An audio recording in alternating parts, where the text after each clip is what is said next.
When something is like so fucking horrible, you have to go Shakespeare on it. It's like, for wherefore art thou for thine bullshit delights? I know not how to pursue happiness, for in this moment peace has been relinquished from my grasp, and I have been given nothing but the trough of misery. So saith the cuck McFinicky. This is why I can't write stupid shit like this, because we were just talking about Hamlet, and my scene for Hamlet would be him on the toilet, contemplating life. To poop or not to poop? It says to be or not to be. That is the question. Last time the group was together briefly, and it was beautiful, and then they split again. But we began together with last time with a kind of discussion of some things. But nevertheless, I'm going to read. Almu and Pio with Tenebris, Kaly. You also have Aether, Grary, Tenebris's followers. We had a splintered timeline last session where we began with them in the future, if you will, as Birdman, not Birdman, as Amu and the others with Pio fly as eagles the many miles south to meet up with the Jorvians, the dwarves, and cause the inevitable storm of vengeance that will be. Yeah, we'll get there. The worry there is. We did a little bit of role play where you guys paused at one of the nights on your travels south, and Almu and Tenebris with some of the NPCs kind of talked about Birdman's control of the beast and what is actually going to happen, and kind of how his hopeful demeanor beings and the darkness of such that hopefully this will lead towards the positivity of not destroying the entire country. But we'll see. Birdman awakes from a trance, being in the. I think you were still in the Feywild last time. And coming out of the Feywild after trancing, yes. You are in the city of Salt, and there's a ring of bystanders and whatnot kind of around from you reappearing with the Tarask and therefore being vomited out afterwards. And you're met inevitably by Ghosh, the now leader of the Sixth House, since Diordine was slain by your Trask friend. And there's kind of a worry about what's going to happen as the Shout of the Beast. Like, is this going to, like, the beast? It's already proven to be chaotic just with what's happened already. Its disappearance, if nothing else, and Birdman kind of registers some of this, but then is just the Tarask is leaving, and he just kind of grabs on with your raiment to the tail of the Tarask and sees a final salute by Ghosh and a couple of the other members of the Sixth House, confirming a "Hey, we hope we can trust you" kind of thing vibe for the most part. The beast begins its ruinous travel through the throat of the city, destroying much of the architecture in the process. But Birdman does seem to be able to control it to a point. Like you are guiding it, I guess, is the best way. Near the main gate, though, before you enter into the spillway, where Birdman first, came to the city and met many of his former compatriots, Eros and Strike and some of the others. You have a little bit of standoff with a couple paladins from the 8th and 7th House, members of the Mustellan militia of the 6th House, Lupin blood hunters, led by Hyperion, leader of the first house inside his primordial crawl, the Wolfkin. They have other members of the Lupins with them, Killian, Narend, the leader of the 50 Lords, and his druid, his archdruid Argosh.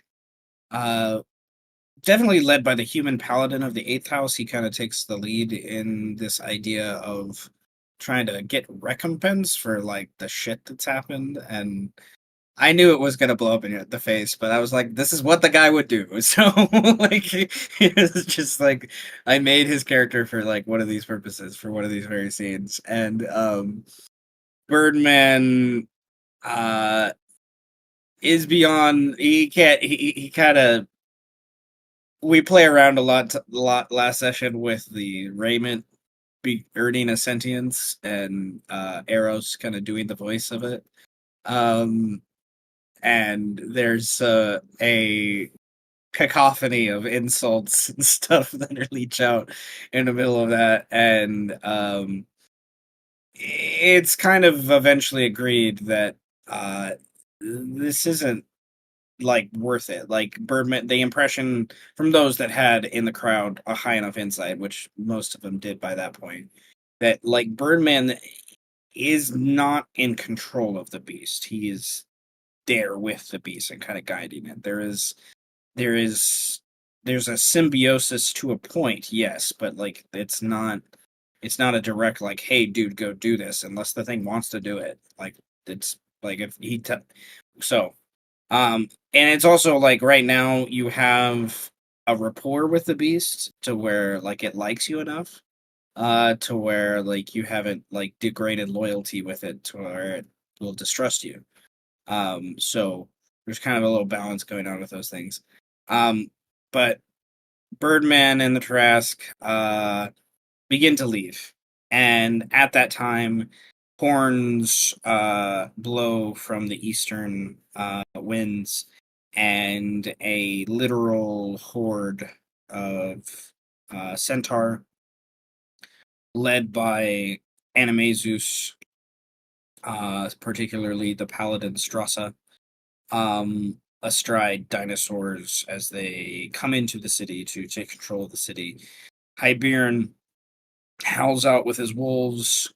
Gauche takes the order of the Mustellan militia, and they charge and meet somewhere around the keep of the city, where the beast used to sleep, and carnage, bloodshed kind of carves through with hundreds of Animaesus and humanoids and centaurs engaged.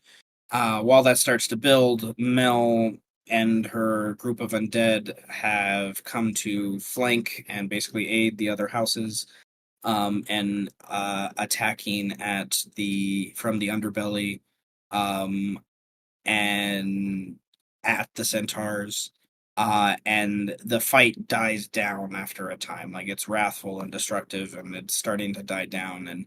And before I continue further, like Birdman, basically, when I first started to narrate this, he was like, "Well, we're going in, right?" And the Trask just goes in and adds to the carnage. And so, destroyed buildings and shit, of course, along the way, streets, creating sinkholes. Nevertheless, as the fight starts to kind of quiet down, and Birdman and the others are kind of engaged, starting to like debate about engagement. No, they waited until this point. That's right. The Umber Hulks kind of like rise up. Like this is something that's been building since you guys first fed them sessions and sessions and sessions ago. That they were waiting for the beast to disappear for them to come up, and nevertheless, Birdman seeing this, there's an argument with his puppet master mask, another sentient thing that he has to deal with, and he hears the Tarrasque beg for its hunger to end, and Birdman relents and lets his own rage focus into the beast, towards the centaurs and dinosaurs and Umber Hulks in particular. and it is a literal battle that rages for most of a day. Hours of just fighting between these different races. The Tarask being the victor in every instance, pretty much. If they didn't face the Tarask, they'd ran away and face others. And by the end of the day, because of Birdman's involvement, he did help kind of, his player knowledge with things, save some of the key NPCs from narrative death because of what he chose to do with the narrative. So the end of the day, there's that, quietude and disquietude, I should say, and the sun's heading down, and from the south, while everyone's just trying to take a breath for a moment and trying to gauge who's alive, who's the victor. No one really knows by this point, other than the Tarask, because of what has happened. Dozens of gnolls just run through the city from the southern gates, hop over the walls, take advantage of the things that Mel and the 12th House have created in those parts of the city to have more easily access to the city. And they begin a rampage through the city assault, taking many lives in the process. Most of them, the Animaesus, that kind of seem to be more in number by that point than the Centaurs or Umblehulks. Nevertheless, the fight rages again. Then people focus back to the south, and with Birdman astride the Tarask, the carnage is relentless. The imagery I had in my mind the last couple of weeks of the blood and murder about him from all these different mini battles that he would have seen just being aside the Tarask, just trying to make sure it focuses on not killing everything and just certain things, which would have taken most of his effort. He was exhausted by all of this, to be sure. We discussed that with those things, but the Tarask eventually seemed to be stated. Eventually, like somewhere in the middle part of the night, it just quiets, and the cackling of the gnolls stops, and Birdman is just jumps off the Tarask and is taking a breath, and it's dark out, and it's almost like you didn't even notice the sun went down, and it's all of a sudden like really late. You don't even know what fucking time it is. You just lost track of everything. And he's in the process of like starting to write letters to the different leadership about the intention of what needs to happen, like who's still out, and he gathers what Animaesus and people are around him to kind of send out this information. And when that happens, there's this like flash of a light. It's almost like a falling star, but it's not. It didn't come from the sky. It came from somewhere in the east, and just big flash of light. And it like garners the Tarask attention like almost completely. As it believes it's the sun, and Birdman kind of worries it off and kind of gets it to calm, if you will, for a moment, and explain that there's not time for those things. And he settles and lets the communication kind of go and lets the quiet, and he eventually just falls into his trance. And in this rest, he finds a dream of himself in a lost forest. And he starts to follow a trail through this dark and wooded ravine, kind of green and layered with different magical forms of whimsy. And here he finds Amu all of a sudden walking with him. And Amu's resting, like it's his first night of rest traveling to the south, and his spirit somehow finds himself in the same dream as Birdman. And they just, as dreams do, they just kind of move, and all of a sudden they're just walking together, and they find themselves in this opening of the ravine where there's this gathering of birds, with one with this bright kind of fire red feathers, and many other ravens and crows with this really very, very large raven just like standing above them, almost protecting them. they ask, almost in unison.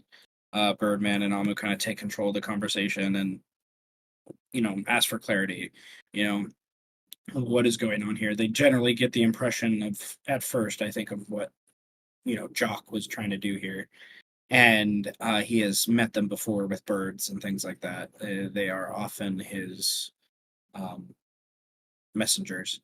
Uh, and they follow this red-winged bird in an answer through this opening of this root system, through this kind of tunnel almost part of the ravine that you guys were in, and pass through this rock outcropping. And when they do, they just find themselves, after they blink once, in a different place completely. And Amu is just falling, just free falling in open sky. And all of a sudden, there's this dragon comes down and grabs him, and he's inside the dragon's mouth. And he tries to break free and ignites from a little bit of the dragon's saliva a tsunami to just kind of pry open the mouth. And we blink away, and Birdman is atop this tower structure that's floating in this darkness, made of just these black stone stairs, and they each lead in one of the cardinal directions. One a stairway down, north, south, east, west, and coming up those stairs, climbing up them in a very disjointed, obviously not, obviously more shadowed, I almost want to say, kind of way. There's these Kenku kind of climbing up towards him, vying for position at the top of the tower. The scene then switches to him having this like weird memory, this weird like disparate kind of disconnect as he tries to break away from this, taking control of the dream, it seems, in a way. And he finds himself sitting with Eros, and they have this little discussion. They start to convene almost about like what their past is, and I called it a little therapy discussion.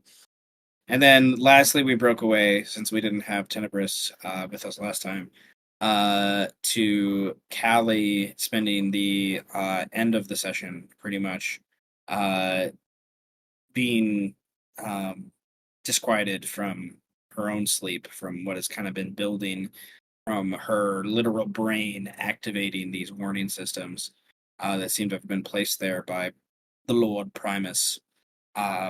She kind of walks away from the encampment where Tenebris and Amu and the others are resting, and finds herself following the stream, and is met at where there's this little break in the stream by one of the hovering gold and, almost angel winged arbiters that you guys have seen a few times already, that seem to be the thing that are following her and leading the other creatures that Primus is sending towards you all. And there's a little bit of a discussion, but eventually she and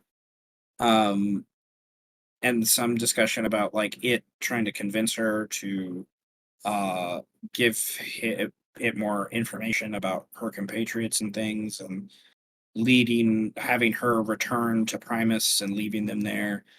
She resists and destroys the little robot and kind of crushes it under her feet. I like the imagery of that last time. So we're gonna open though with Amu inside the dragon's maw, breaking out of the maw in the middle of a free fall, with this dragon. And as Amu gets out of the mouth, he can see that the creature is a red dragon, to be sure. It is corporeal. It is there. It's a real. This feels not like a dream all of a sudden. As you kind of get that pull from gravity, and you're not even sure if it's a pull from gravity. You're wondering if you're even in like the plane of air right now, and you're just like gonna forever free fall because you don't see ground beneath you. Amu, The dragon rolled a higher initiative, unless you would like to do something with inspiration. With just the 7? Its initiative is 7? Yes. Oh, you rolled an 11. Yes, I did. Oh, yeah. Um, okay. I had a different number from last time. So.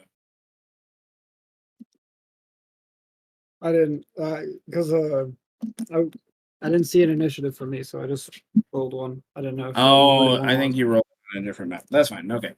That's easy peasy lemon squeezy. All right, Amma, what do you do? The thing's above you, diving towards you, and it's like your back is heading towards the ground, and you look over your shoulder, you don't see the ground, so you don't know what's going to happen eventually. But what do you do? So well, there's no point in asking if Tsunami was successful or not, because I don't need anything for it. So is there just a giant wave of water in the air or something? There's just a giant wave of water that like went in and around its mouth and back through it, and it's like it's not even flying right now. It's like free falling as the water hit it, and it tries to break away and goes down towards you. So it's like it passed through the water and got slammed by it pretty hard in the process. Okay. And you like forced its mouth open like in an awkward way to where it's like its jaw looks a little disjointed. That's great to know. Okay, then that would kind of be useless. Then I am going to. Oh.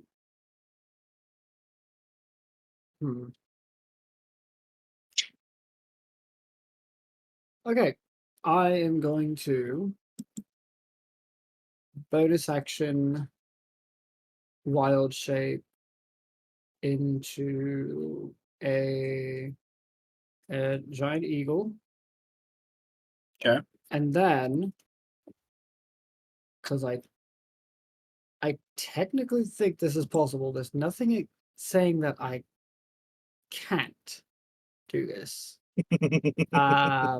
I'm going. I love when players say a word of that way. So I'm also going to activate my symbiotic entity. So then I will gain 80 temporary HP. All right.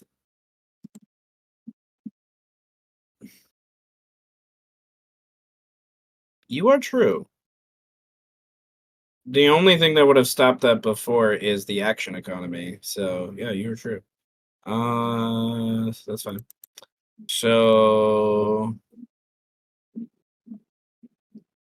Yeah, as long as I don't use wild shape again, then they should work in tandem. So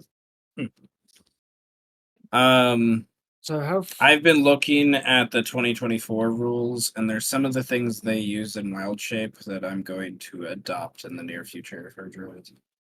But that'll be a nevertheless. surprise. Is that look at the rules? Screw the rules. I have money. Well, one of the things is the bonus action. Like they in 2024 is just always a bonus action. Oh my god! Something that should have been always a Mhm. thing. And Moon Druid is very different. Moon Druid is very different. They're actually like a Moon Druid and like moon powers and stuff, and they can sort of shape change too. It's weird. It's interesting. I always thought they would be like lunar power. Anyway, so how Yeah. how far away from the dragon am I? You are engaged with it, so like you're within the 5 feet square there. Okay. But yeah, that not too far away. That's all I needed. Yeah. But it's like free falling, and you're like trying to gain traction with your wings. So like on the top of its turn, it's gonna like fall a little bit before it can. Okay, cool. Then that'll be my turn, but as it starts its turn, I'm going to use my reaction to Halo Spores it. So that will be, I believe. Yes, I roll it twice. So it'll be 2d10. 13 necrotic damage to it for starting in within 10 feet of me. It's pretty good.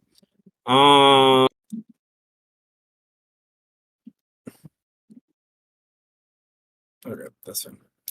All right. At the start of its turn, it's going to fall and like lose control, I think, a little bit.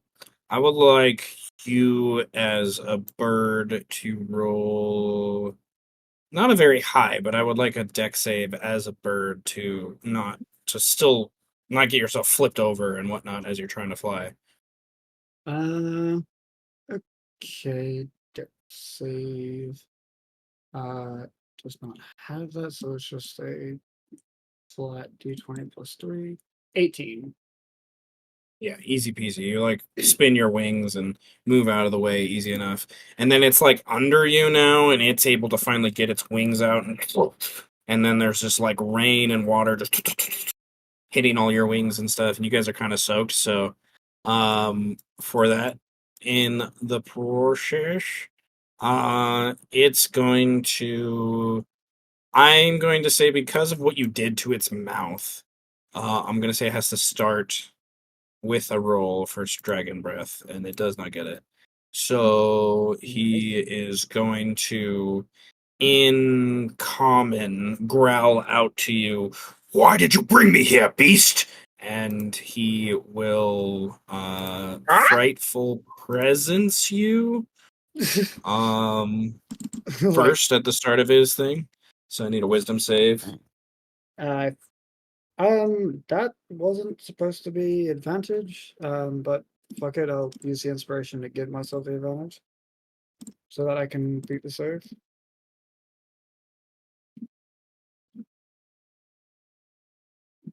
Hey, I accidentally closed my laptop. Nevertheless, all right, 23, easy peasy. All right, you're immune to the frighten, which is good.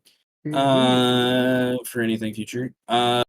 He will fly up the 10 or so feet to get kind of in line with you with that, and he will, instead of biting, he will ask you one more time, "Why did you bring me here?" as he claws towards you, trying to grab at you. Those hit. Right. And you just dodge and weave out of the way, but, parts of your feathers and whatnot get ripped at. Thankfully, you shielded yourself with some, shrooms. Fuck. Which is one of my new favorite phrases, shielding yourself with shrooms. All right. It's one of the phrases the whole time, that's for sure. All right, Amu. It comes back to you. We will now activate his legendary actions. Oh god. Okay. Then I will it's communicating with me. I will then drop out of giant eagle form passively to Okay. say, wait, so you aren't the one trying to do this to me?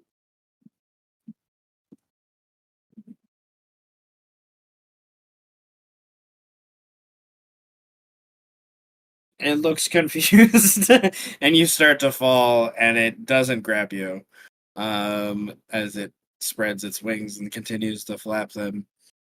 What do you do? It just kind of watches you dive as it head cocks to the left, understanding. It understood you, obviously, but it's I would hope so. yeah. Imagine speaking a language that you don't understand.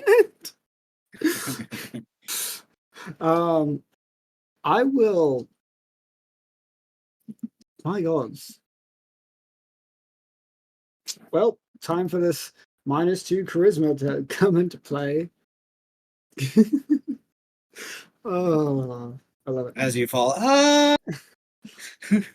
No, seriously, I don't know why I'm here either, and I have no real qualm to fight with the Red Dragon. Technically, I thought, did Jock not put you up this?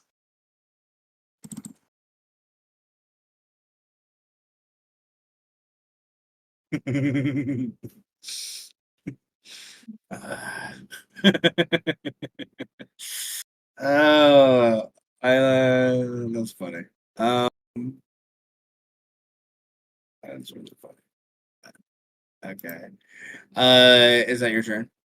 Yeah, I'll hold off on doing any Okay. actions. At the end of your turn, you're already falling down below this guy. And he is going to do a quick yeah, you should be able to do that. He does this and does a little spin in the air and flips his wings and dives. He does not catch you. He just lines himself up with you. You wouldn't get hit by his wings Oh. because you're below him. Oh, okay. Everything's it's all like yeah. You Oh, were he's just doing it to catch up to me. That's all. Okay. yeah. He's just doing it to catch up with you. And he dives down beneath you, and then on his turn, he takes his full speed and he spins on his back, and you're like in front of his face again, and he's like falling, but like a controlled fall, but he's like falling in front of you using his weight to fall in front of you and realizing that there's no end, so he's just kind of like leaning into the fall, like because he like there's no ground, and he's like not catching you, but he's like falling with you, and you're in front of his face, so he could just talk to you while you fall. Like he's not gonna carry you or catch you at any means. And he turns around, and you hit the DC with the 13, which is like hilarious. For this guy. And he is going to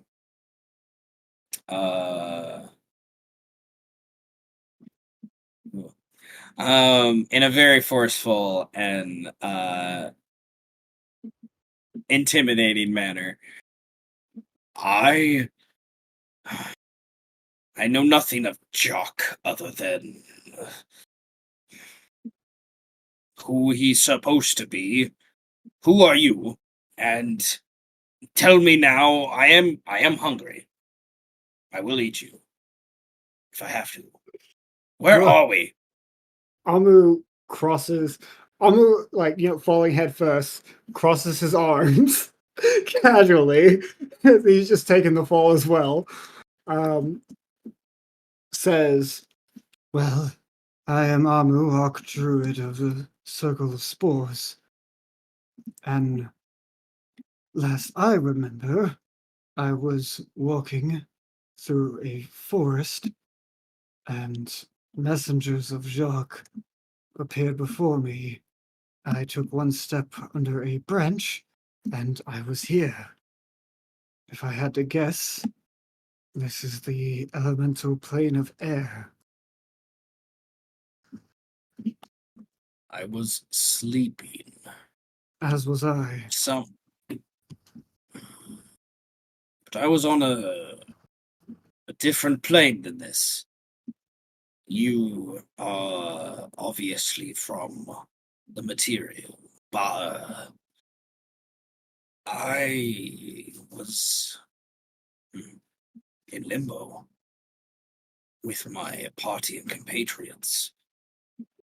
It is troublesome. They will be needing my assistance against the tentacle ones. Wait, by limbo, You can. do you mean He the stops. astral plane? A plane that connects to the astral. Yes. Easily. Oh. I haven't. I cannot do this magic. I can summon certain fire magic, of course, but Well, can you get us out of this mess? if I could find a tree, perhaps. But if I could find a tree, we'd have already been on the ground. And dead. Well, I think we both are capable of surviving via flight. You cannot plane shift. No, druids do not have access to such magics. Then what use? I can fly and exist for years without food, As can but I I. am hungry. Would you like a good berry? What is a good berry? And Amu will just cast good berry and will toss it into the dragon's maw. He wasn't expecting it. It hits the back of his mouth awkwardly. He eventually swallows it, and you hear this little singeing sound as it hits the back of his throat before he gulps. And he's like, "That is not. I am full." Yes. Amu pops one in his mouth, and you will be full for the next 24 hours as well. He all of a sudden flips around, cups you in his hand. If you resist, you can. And he's not trying to hurt you. You generally get the impression he's just flinging you in a way to where you land on his back, and he starts to fly. No, I'm cool with this. And you are flying in the plane of air. All right, Amu. How are we better Gain- friends with dragons in this game than we were in the last one? This shit really be making no sense. Well, the dragons in the last game, they had complicated family issues. Maybe we just need to chill out.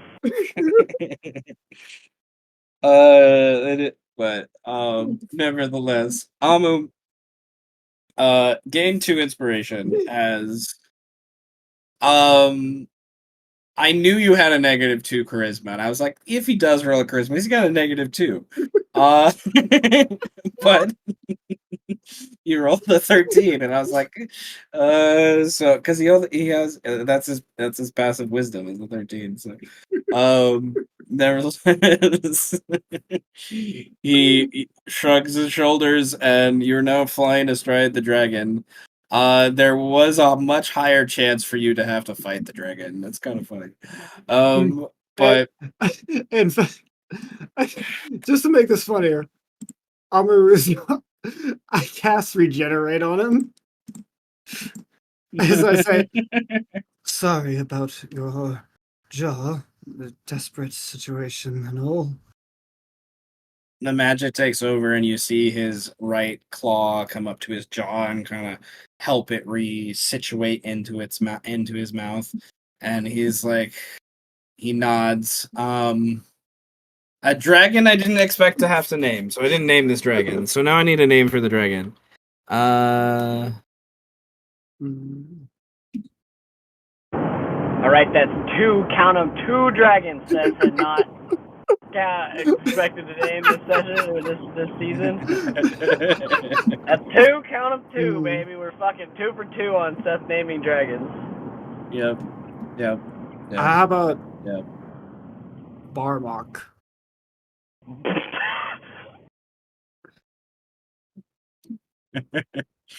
How would you spell it? They call me Barlock. Let me just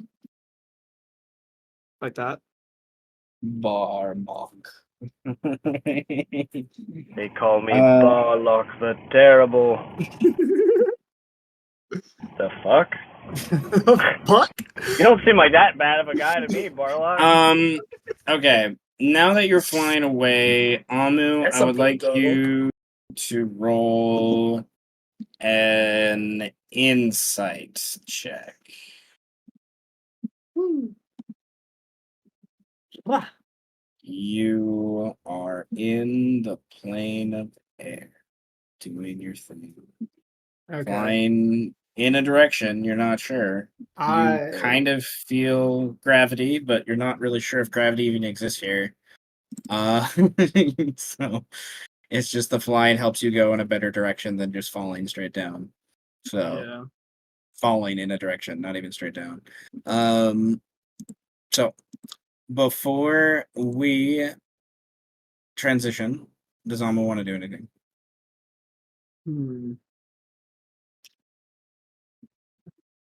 I think.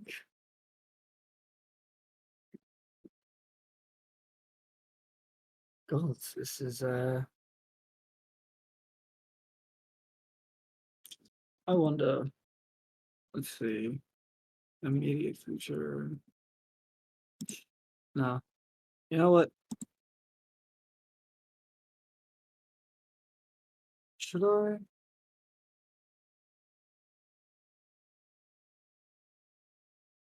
Yeah, okay. So Amu is going to say,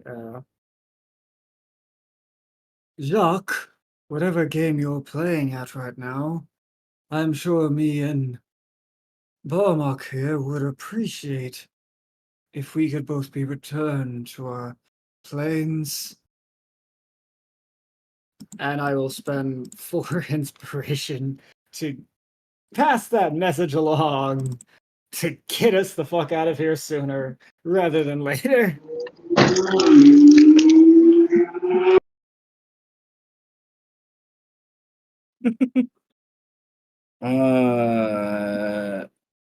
Okay. So 2 plus 4. All right. Jock. I like the imagery of breaking back away to that like ravine scene that we left in. And you see a little bird, one of the little red bird, looking through the archway here, and it's like this filmed seal like of like permeable magic or water almost. And there's 2 little ripples that appear, and one is Amu echoing through the weird water, and there's that echo comes to the bird, and the bird kind of cocks its head and flies away from it and lands nearby where this entrance is, and you see him standing over a ethereal sleeping body of Amu, and just kind of cocks his head again, and then looks over into the ripple, and we see Birdman. Birdman, Is I not would like here at the very, very moment. is not here. Well, there you go.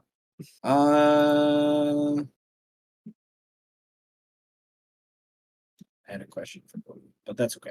So we will go to the next scene then. I'm gonna go back to Birdman. So, irony being is this bird is uh standing over Amu, who's like asleep in this ethereal form, and then there's like a blink, and we are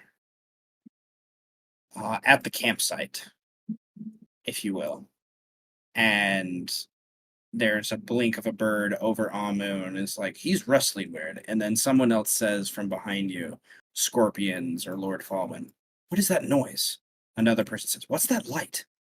And most of the people around the fire are unconscious, like sleeping by this point.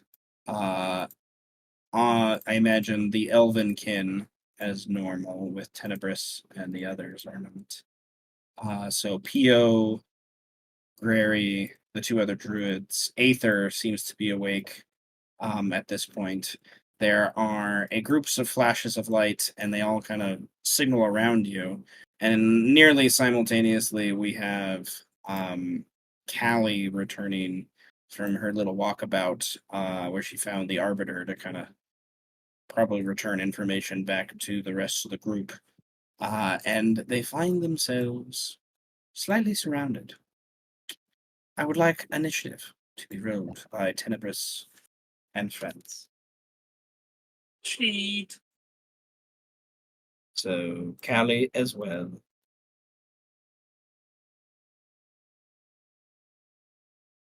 And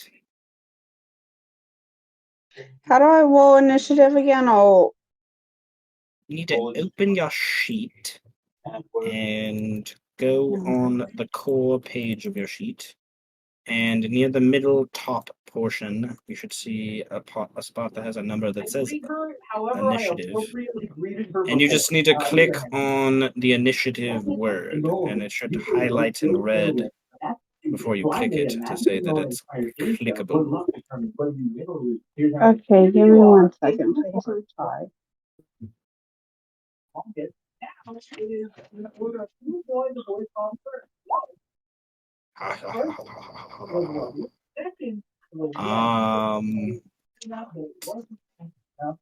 So Who's got the TV running? all right.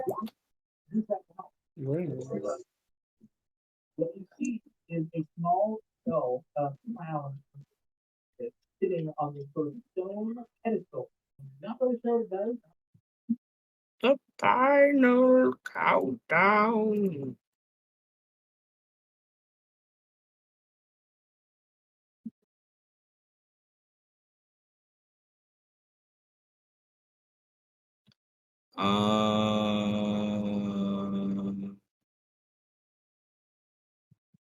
All right. Rosa's fucking up a little bit right now. All the kids The got what? shit rolls.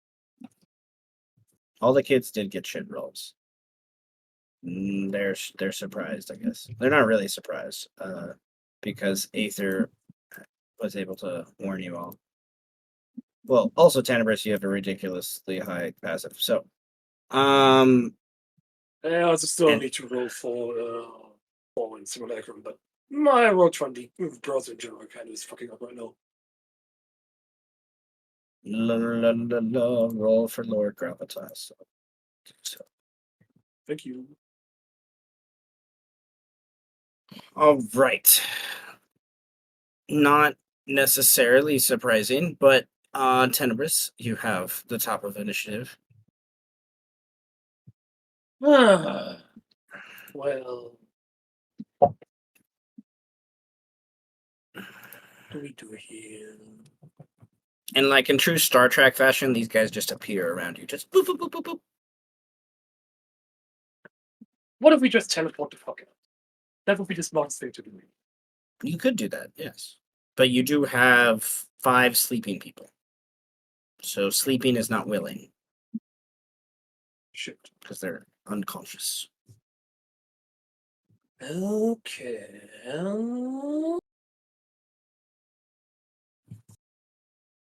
Let's start with one of those fuckers at least. That doesn't mean you can't wake them up. So Actually. like, you just need to spend your action waking them up. Like I'm like true D&D terms, you gotta shake them awake, but I'm fine if you like spend your action yelling really loud. But there are consequences of yelling. So. Yeah, of course. First, oh, this is difficult. That's good. Jeez, not even the Hydra Beholder thing made me think that much. This is really scary, man. Come on, you'll be fine. Shut up. You Somehow I are don't believe ridiculous. that. You are a ridiculously powerful blade singer. Come on. And you know what? Shot real loud. Wake them all up. I did not with sending, obviously. That was a mistake. You could use sending, I guess, that way. That'd be interesting. Right. 5 turns. Everyone is awake. Give me 5 turns. It's funny. Okay. That's So one spell you that can help me loud. I guess I could booming blade the ground and wake everyone up that time. That way. booming blade the ground. It is very loud, like 300 feet. You could hear. That is true. a Interesting lot more choice. effective than Yeah, yelling. I don't see why not, because you have a weapon that could do that. Like if you just had like a basic longsword, I'd say you'd break your longsword trying to do that. But okay. So you spend your action basically yelling and then casting booming blade at the same time to make a big boom. Yeah, Okay. pretty much. All right. Obviously, So so the vibration social. Amu, I would like a perception check based upon hearing. Okay. Okay. Okay. Pio, Jahir, Goremonger, Grary, the other 4 Animaesus around the campfire immediately wake up. Jostle, what the crap? Tone, right? Amu barely moves, but he's still passed out. It's quite clear. You even hear Piavani, who's closest to him, be like, Amu, wake up! And Amu can't even hear Piavani's voice. He doesn't hear anything. As far as Amu's concerned, he's just flying on a dragon. So, Pio looks around and is like, what the fuck? Who are Grary grabs his bow, starts to cock. When he does that, a couple of the closest robot looking thing, aggression detected. He kind of says aloud. Gormonger is like half awake. The other druid is as well. So that is Tenebrus's action. Is that your turn?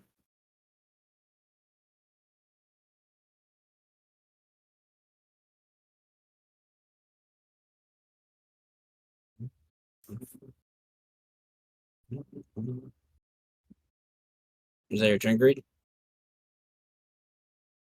Oh, sorry. I was muted. Let's maybe just pop a blessing of the Raven Queen, like over here, just to be taking half damage. Okay. Reposition. Right.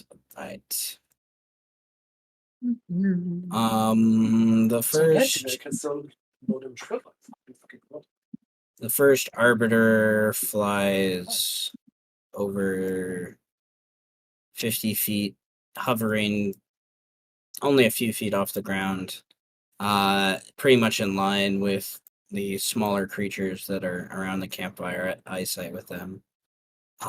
And there's a kind of a scan, if you will, as it is going to roll an investigation check through everyone, and there seems to be no real concern from its immediate reaction to that before Lord Gravitas can react. What does Lord Gravitas do?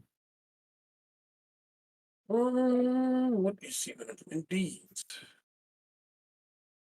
I think he's just going to where do we have it?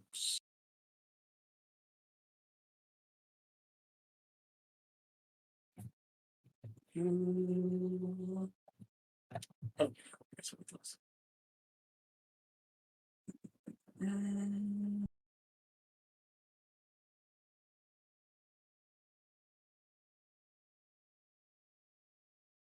Yeah, fuck it.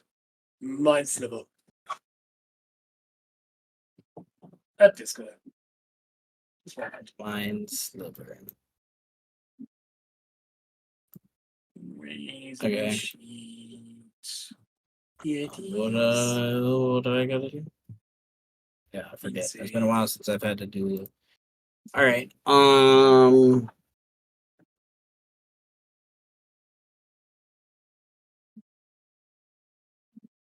Okay. Fails. Where is it? Oop. So good. Oh, Okay. All right. And then you already rolled. Yeah, okay. Okay. I'm gonna put a little red 2 on him to remind me that he takes -2 on his next save. For things. Lord Gravitas is the one who cast the spell. Would recognize from the way the spell is received, I guess, or taken. What do you want to say? That it did not take any psychic damage. That's okay. The effect is still nice. Yes. Yes. Okay. That is. Yeah, Lord Gravitas. he blades it as well because why not? Makes sense. Okay. This arbiter, seeing that, reacting to that, I would say, flies 50 feet, hovers to be about 10 feet off the ground, lines up with Lord Fawin and does a scan of Lord Fawin. This time it's going to do an Arcana check. Oh, Right. shit. In what language does it speak? It speaks all. All right. In a language you don't understand, Lord Fawin, unless you speak Modron, which I don't think any of you do. Okay. There is. He identifies something about Lord Gravitas, and and there's an obvious reaction from this thing that it directs its attention towards Lord Gravitas. Like it moves its shoulder, if you will, towards everything. But before I can do anything towards that, we have Kaly. Kaly, you're walking up late at night. You did your little walkabout. You have, pieces of the arbiter you just destroyed, and they're surrounded by these things. What do you do? Okay, can I move to get why the guy with the -2 is within 60 feet of me? You might already be there. Let me see. You're Alright. just within 60 feet where you're at. Yeah. Okay, awesome. I'm gonna use Twin Spell and cast Disintegrate. Give me 1 second, I gotta do things. Disintegrate level 8. Okay. So if it's twin spell, you're hitting 2 people. Who's the other person? Yes. I was gonna hit him and then I was gonna hit one of the arbitrators, so I guess this one. Hold on. I don't know how to show you. The one closest to the party. Okay, that's fine. All right. And I was gonna make it a level 8, which says I add a 3d6 for each level slot above the 6th level slot. God damn. All right, let's see. Let's see if it's the roll should be already set up under sheet. Let's see. I don't remember how to do that. I'm sorry. Yeah, no, you're good. If you click on the word, the smaller word disintegrate, in your spell list there, you can cast. It should be able to cast the roll itself, like do the roll for you. No, Um, not the cog, just the word. Just click on the word disintegrate. oh, the what? Yeah, when Okay. it highlights red, yeah, just click on that. It should just roll the dice for you. Did it work? I don't know. Is No. if it's not in your Oh, I got it. It needed the level. I'm sorry. Oh, I got you. There, good. Yeah, that's right. It prompts you for that idea. Okay, so yeah, it rolled it for you. Damn. That's a lot of damage. Okay, Sorry. so no, it's not a bad thing. By any means. All right, I will roll for the big guy first. He does have magic resistance. So it gives him advantage. He will roll the dex save and pass. Jesus. And then the arbiter will -2. Yeah, still 24. The arbiter does not have magic resistance, but they will also pass. They rolled really well. Big motherfuckers that dexterity shit. Mhm. So do dragons, so you know. But nevertheless. All right, Things that are Kaly. big and bulky usually do. Yeah. All right, Kaly. Do you want to do it with your bonus action, or do you want? No, I think that's all I'm gonna do. Okay. This thing with you shooting at it, it flies like 40 feet and gets kind of in front of you, but not really. Doesn't want to be right in front of you because it's small. And it's going to yeah. I forgot to do that. That's it.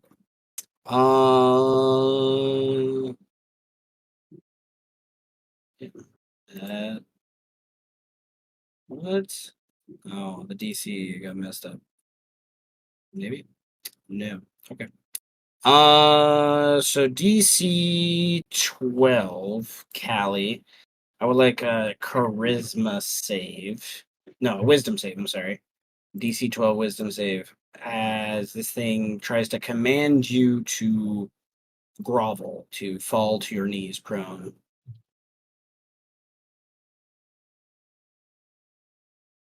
So on your core page, you can find your saving throws on the top. Nice. So you just passed resist from the thing, there's almost like that inner clockwork inside your mind that you're having to resist against from this bark, if you will, from even like Primus himself. This thing seems to use the voice of the first one. Nevertheless, Aether is going to fly over to Amu. Why won't he wake up? And he looks around and he is going to see the one that is closest over here. And he is going to take aim with his gun, and he will shoot towards that little creature and it just barely miss it. And this thing will fly towards Kaly again, and this one is going to command you to. This one's going to command you to. Yeah, we're gonna say, come here. We must come. We must go home. We will take you home. So another wisdom save. Another wisdom save. That should work. Okay. You do start every game with 3 inspiration. You could use 1 to re-roll that. I Yeah, also I'm think, gonna rework. yeah, okay. Well said. Okay. So on your next turn, you must use your turn to move towards these creatures. And they will start to gather around you to maybe try to teleport you to home, whatever that means. Which you know what that means. The rest of the people can make player guesses. Nevertheless, this thing is it's its turn. And it had its focus already on Lord Gravitas, and it moves 40 feet in a diagonal direction this way.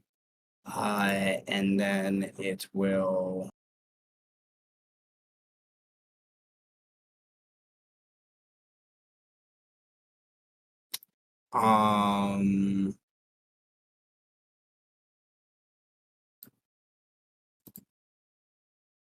you hear it state well, let me measure it. Make sure that I am saying the right thing. Not gonna broadcast just that. Mhm.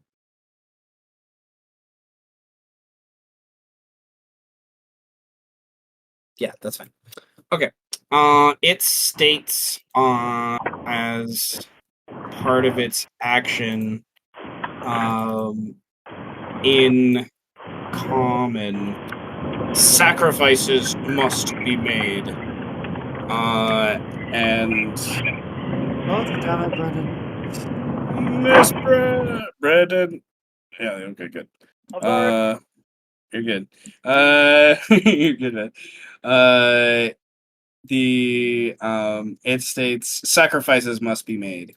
And then this little arbiter and the arbiter next to Lord Gravitas and the arbiter to the left of it echo in the same very broken common and sacrifices must be made. And therefore, Oh, fuck. linger. Yes, linger. All right. Everyone in that 60-foot cube needs to make a what is it? Oh no, it's sorry. This just does damage, and then you will make a save for something else. So, yeah. Nevertheless, everyone in that cube takes 45 radiant damage. The two arbiters explode in a kind of electric light from that. And then you need to roll a wisdom save or be stunned. Like, this just fucked. So I'm going to take care of the NPCs real quick. Looks like their HP got messed up somehow. Let me fix that real quick. Yeah, their HP got messed up. I can just imagine, like, this enemy being used to scare a bunch of level ones into thinking that they died and the campaign is over. Session 1.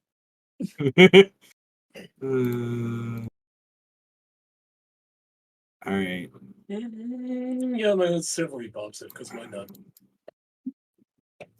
To fix HP and stuff. Okay. So let me roll for your 3 chillin'. They are proficient at Wisdom 6 at least. I will spend 1 on Iron Maiden and give it to Lust to make Iron Maiden pass. So they're not stunned. What is that? No. Okay. Scorpions. No, wait, silvery bombs is in play. Okay, never mind. All right, Scorpions passes. I'll spend one and give it to Greed to have Whitesnake roll again. Okay, Whitesnake is just I'm gonna going to use it send. for Whitesnake as well. Okay, so that's you're gonna give it back to me. Okay. So Whitesnake will. Okay, so the children pass. Lord Gravitas is stunned. Grid, were you using the silvery barbs or your inspiration? I just saw that Silver Boss doesn't even apply here because the enemy didn't roll the d20. Yeah. Ah. All right. The good news is that's their action. And their turn. So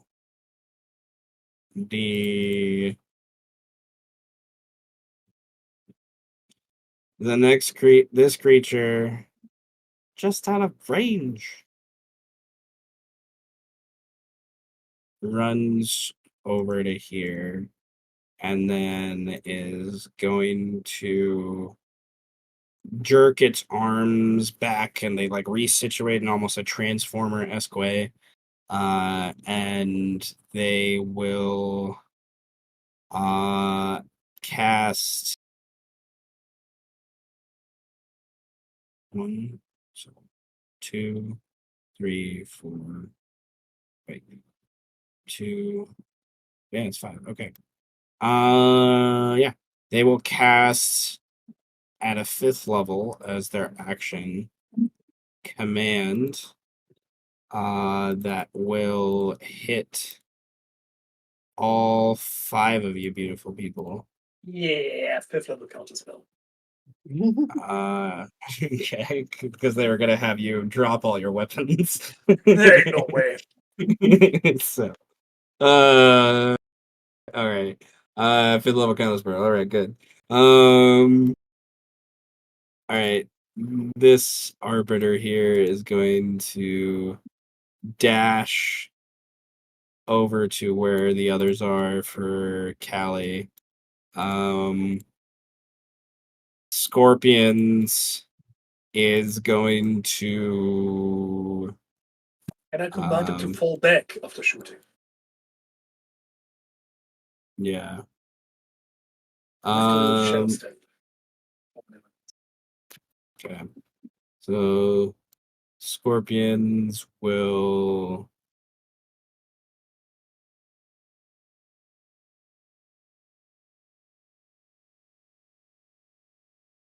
well, technically his tactical charge he has to move towards an enemy. But he will shoot with his bow. At the thing. Just cling off the armor. And he will move. He gets a done, I think. Oh yeah, it's 3. All right, Whitesnake will yell back at the others. Are you gonna help or not? At the Animaesus, and Whitesnake will. I guess might as well do the same thing. 2 of those will hit. Oh dear gods. So thankfully they're magical weapons. So she chinks away at some of its armor. This one definitely, I'll mark him as a green dot. I'm gonna put her as a green dot too, as he definitely just like focus goes towards her. After that, she will move back. Iron Maiden will have to spend their action stowing their shield so that they can use the longbow. So they will do that and then move back here. And then Tenebris. At the start of the round, I'm gonna roll for the other Animaesus now that they're like awake. For things. Other than Amu still. So as I roll initiative, I really doubt any of them are gonna beat your initiative, so you can go. Pio, well, Pio might, I guess. He does have a pretty decent dex. No, he rolls horribly. Okay. All right, Tenebris. Question is, the Grotesque is a simulacrum under my control. If it's done, can I still teleport if the spell says it needs to be willing? Because it's technically not a live thing, or how does it work? I would argue because of the narrative we've going, he's definitely willing with what he's been ordered to do. So I'm fine with that. Okay, good. Thank you. Like he's more or less become one of your apprentices by the narrative, so I'm fine with that. Okay. In that case, I would like to move here. No, not here. That would be stupid. Or over here, maybe. Yeah, I guess he would be in range. Oh, nice! Thunder step.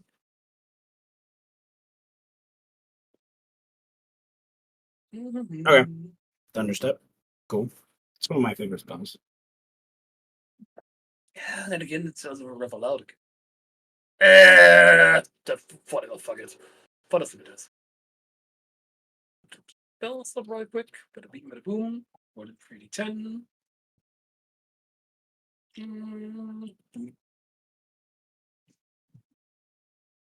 Don't I have to do a save of some sort?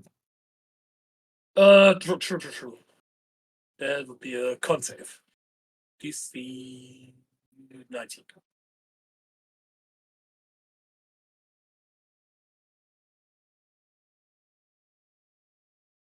Okay. The one in range fails, to be sure. Thunder damage? Question mark. Yes, thunder damage. Okay. He takes half. Yeah. Because of All course. right. Yeah, I'll he's be over resistant to here anyway. thunder. Okay. And I'm not blasting myself. Okay. This arbiter here. Okay. Is that your turn? That's my turn. Right. This arbiter here. We research initiatives. Is going to disengage and fly over here. And then Lord Gravitas is stunned. So that's his turn. Right? Wait, no, it's a stun until the end of the Marut's next turn.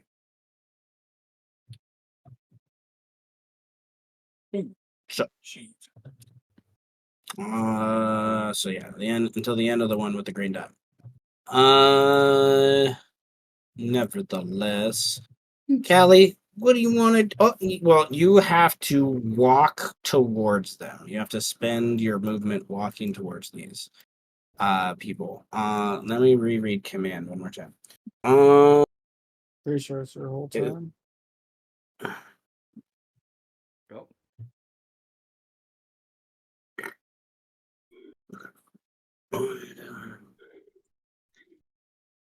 So you did approach. Yeah. Ending its turn if it moves within 5 feet of you. Okay. So you move forward and you just end your turn, and it's almost like you're out of a stupor and you're just surrounded by them. This one on its next turn begins to cast a ritual of a spell Tenebris, your eyes go wide. Lord Gravitas says it aloud. They're gonna plane shift her. Goremonger. It is, they're beginning it's not, the spell hasn't been cast yet, so you can't counterspell it yet. They're like, it's not a typical spell cast of what they're doing, to be sure. They're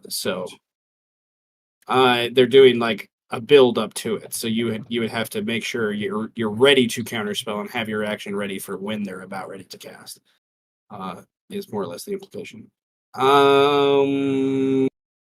Goremonger wakes up, is like, what the fuck is going on? Sees these things. Some people have been hit and damaged by something. There was a loud little thwop noise. And he is going to yeah, why not?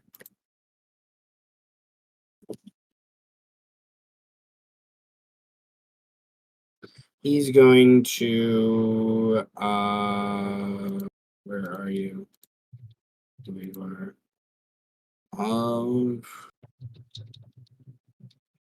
How long can this be?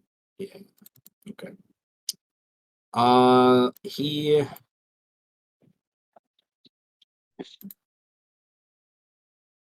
creates a 60-foot-ish wall of fire that blocks their line of sight from you, with the fire roaring into them from the opposing side.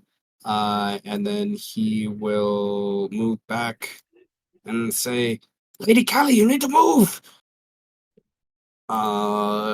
Guerreri, having no line of sight on any of those guys, he kind of takes a big breath and he's going to run over to here. And once he gets over to here, he's going to take a short bow and he's going to fire twice. Holy shit. At, Oh, yeah, probably poison, immune to though. poison. at the Holy shit. arbiters. They are immune to 76. poison because they are constructs. So,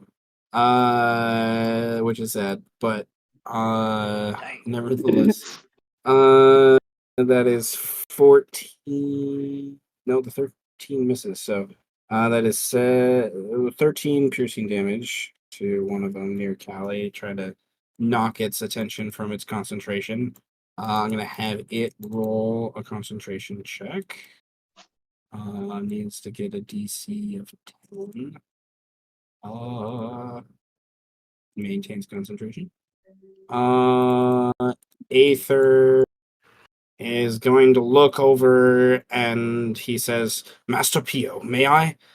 Implying, can he pick up Amu, as he's obviously one of the bigger characters who could and is right next to Amu, and Pio kind of nods vigorously. Aether takes Amu in his arms and Aether flies over and up. He gets up off the ground about 10 feet or so, and then he is going to fly with Amu kind of over to this corner here. This arbiter is going to maintain concentration. This thing, wall of fire. What did you do? Where are you, wall of fire? You never All put right. it up. When the wall appears, if you're within the area. Okay, so I forgot to roll a deck save then. Boop, boop. Okay.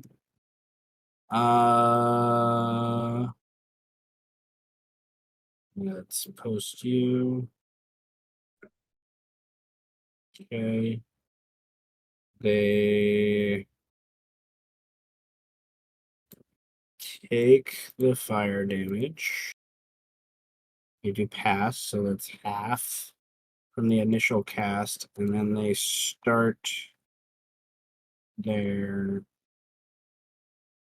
turn On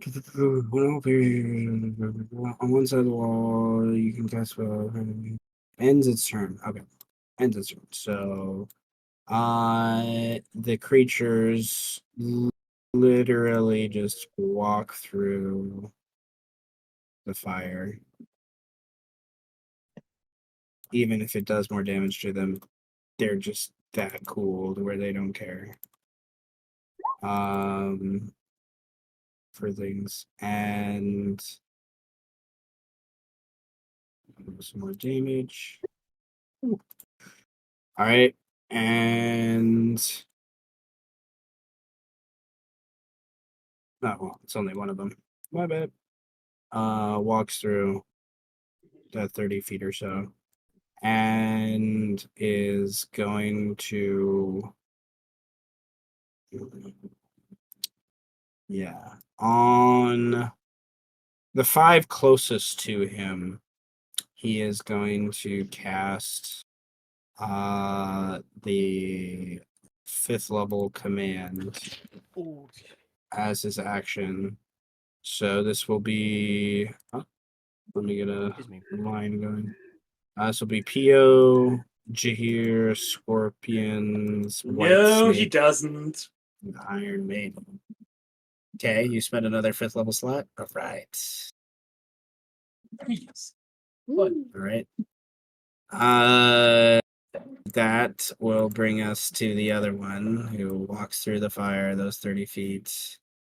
And gets next to Pio, I'm sorry.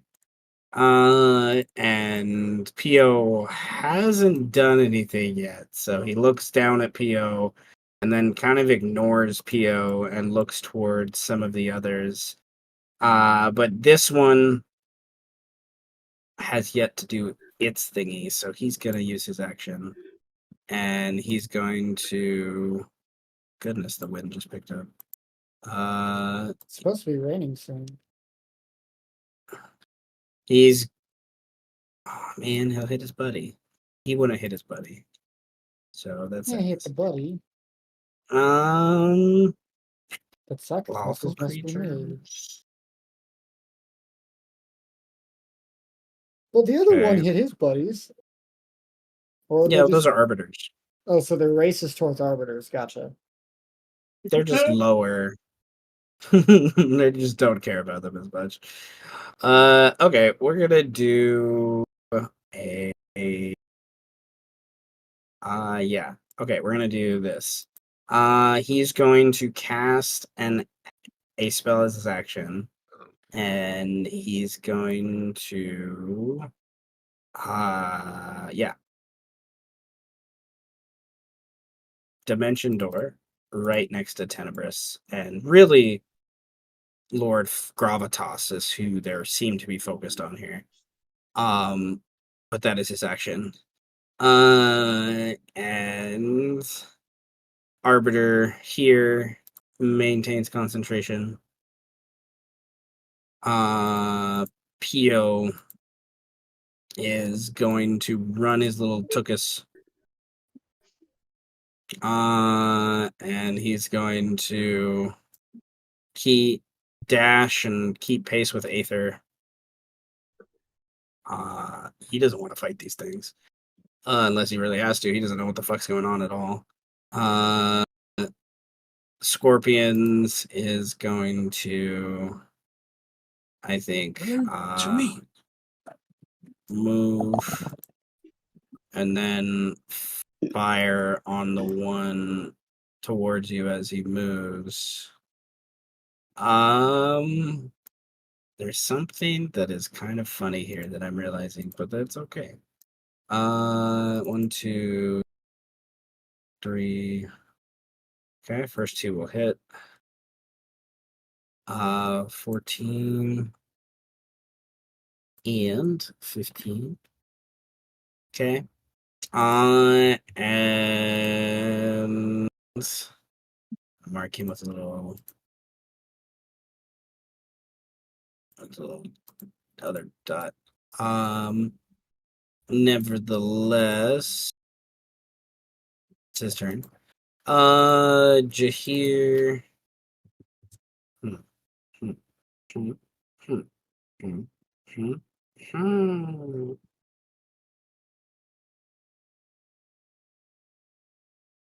People are not too hurt right now yet, so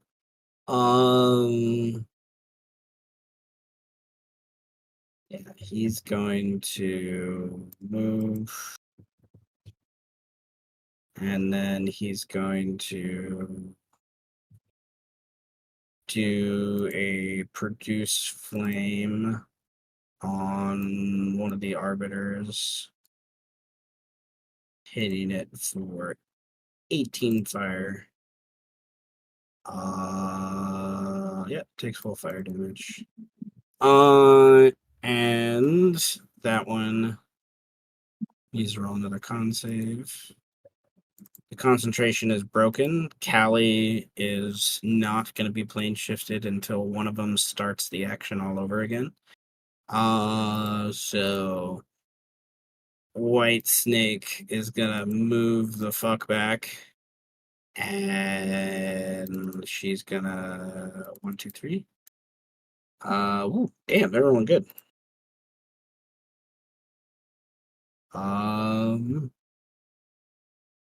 19, 15. 55.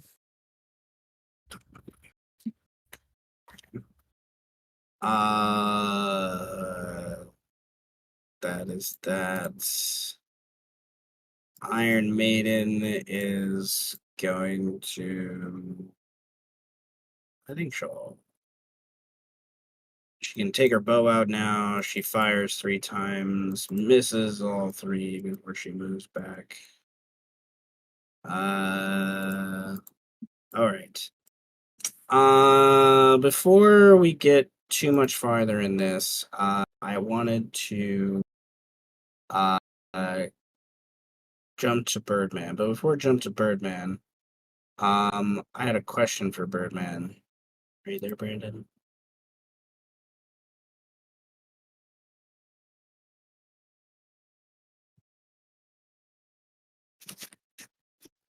I doubt he would be muted because he mutes roll 20 when he goes off.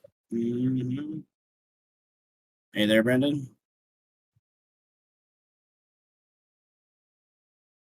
Birdman. I'm here. Fucking I'm hell. here. I'm eating. I'm sorry. I have a chicken sandwich in my mouth. You're Bastard. good, man. So it's been a couple weeks, and my brain was a little foggy about trying to remember where exactly was Birdman in the dream sequence when we left off. So my question to you is, were we doing something with arrows? I couldn't remember I think exactly we the were. first that. I think we I- were law and ordering this shit.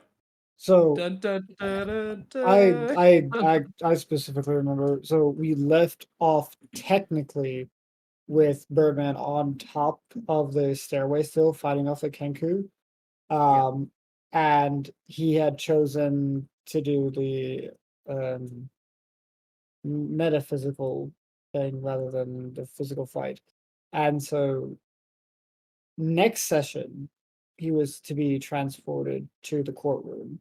But we haven't actually begun the interaction properly.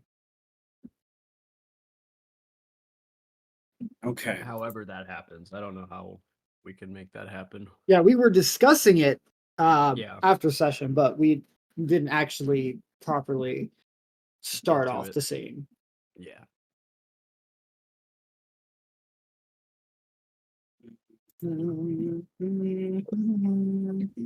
Okay. I stopped at God's chicken. I'm sorry. You God's chicken? What? The Lord's chicken. I'm not questioning it. It's like all Chick-fil-A. The Lord's chicken. I knew it was Chick-fil-A. It's just you say God's chicken. I'm like, is that a new restaurant or some shit? No, the Lord. They call it the Lord's chicken because they're closed on Sunday. Ah, right. I was like, Oh yeah, I was yeah. like, My nephew works there.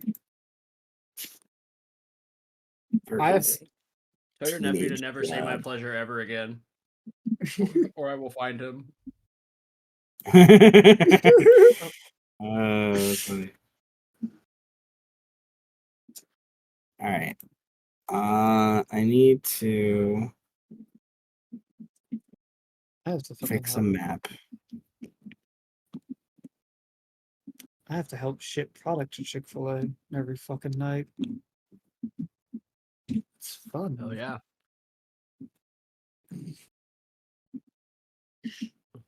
Those are the Lord's chips. Just every time I think about shipping product to Chick-fil-A, I just think of that scene in Nacho Libre where he gets the chips stolen. Goes back there, he goes, but he stole the chips. He said, "Did you tell him it was the Lord's chips?"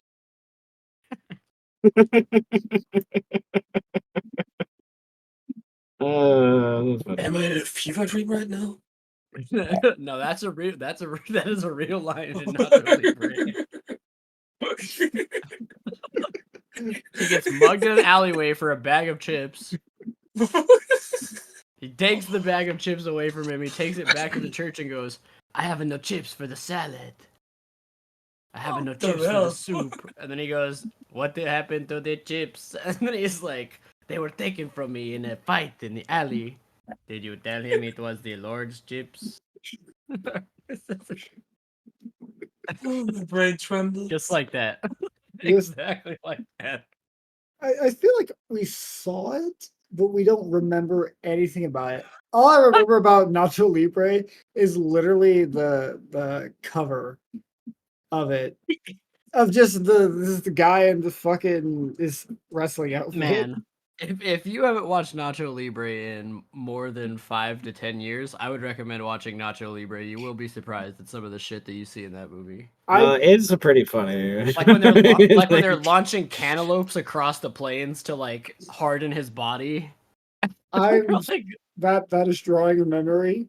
I'm Dude, remembering it. they're trying to harden his body so he can be like the greatest luchador ever. And they're just like launching cantaloupes across a field into his fucking chest.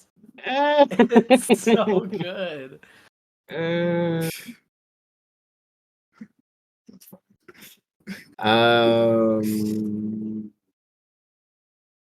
All right. The beggar gets like $100 from the fight, and the first thing he buys is like a pair of shoes and like a moped. That checks out. All right, I'll be right back. I spilled drink. Oh, Give us another another scene. it's when he for the first time he gets money and he actually makes them salad and he crushes the chips up in his hands and then blows it all over the nun in a sexual way. Like, and I just remember the one from Epic Movie because it was he screams nacho. Like, he screams nacho hella loud, but in the Epic Movie, he screams nacho, cheese flavored Doritos are delicious, and then sneezes into them. This just always lives like rent free in my head. I don't know why that reminded me of fucking Meet the Zohan feet scene. Fuck, dude. Oh, don't even get me started on Meet the Zohan. That whole movie literally lives in my head rent free. Smell it, now take it. Is this your truck? Yeah, it's my truck. He fucking punches the dent out. Your truck is fixed. So good. Uh, We're playing hacky sack with the cat in the fucking living room, bro. what? Meet the Zohan. What? No, you don't mess with the Zohan. Oh. Hacky sack with a Absolutely cat? got this. Yeah, with the cat, and then they pass it to Nick Swardson. He kicks the shit out of it like a bunch of times. Yeah. That's definitely another movie that if you haven't seen it in forever, you should see it. Dude, my favorite scene in that movie, Deadass, is like the very beginning of the movie when he's telling his parents he wants to cut hair, and they start laughing at him, and his dad, I swear to God, dips his glasses in the hummus. Like, His dad is like dipping everything in hummus. Like he starts with bread, and then he starts putting hummus in like his coffee, and then like he has the scene where he's like laughing at it, and he's like he fucking dips his glasses in the fucking hummus and like eats it. Oh my, I'm just it's thinking so of good. I'm just thinking of the scene where he like fakes his It's death. so good. That's funny. Where he's fighting Um, Phantom and he says, yeah. "No, no, no, no, I feel no pain." He puts a piranha in his yeah, face. yeah. Yeah, dude. All right, I gotta pee now that I ran up and down the stairs to Oh grab my God. towels. So I'll be right back. So take a little potty break. Another super unhinged scene in that movie too is when when they're in the store and the dude, like, the store is called Everything Must Go. Like they're in the store and he's like trying to sell a dude like like a fucking CD player. He says, "No, no, it's brand new." Oh god. When they're in the park and she hands him the Fizzly Bubbly for the first time and says, "Have you ever had this?" And he says, "No, I've never had it," and then drinks the whole bottle. "Oh, it's not that great. I don't think I'd drink it again." Fizzy bubbly. I need more fizzy bubbly. Where did you find this? It's very good. You should try it. "Oh, no, no, I don't know if I could. I don't know." It drinks whole entire bottle. Oh no. I shouldn't. Phantom Mookin Phantom Mookin gets me every time too. Comes with a free terrorist toy. Man, they're really cooking with that one. Adam Sandler was really cooking when he fucking wrote that. It's it's one of the movies that he actually put effort into. Yeah, when they go to the store to try to buy nitroglycerin and they can't pronounce it, and the dude gives them Neosporin. So they build like a Neosporin ball and throw it at his car because they think it's gonna explode.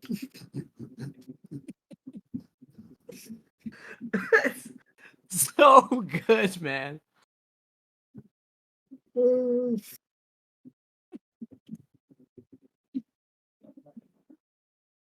So many movies forgotten The the time. hydroglycerin. Fucking hell. I think the thing that really kills me in that movie is the obsession. Everybody's obsession with Mariah Carey. Everybody loves Mariah Carey.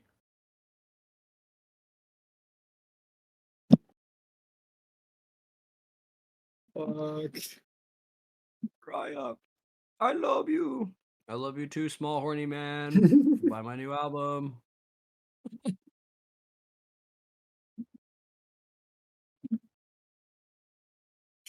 That gust of wind that just hit really bad around our house. Like, my dad was outside with my dog, and apparently she jumped like 12 feet and nearly.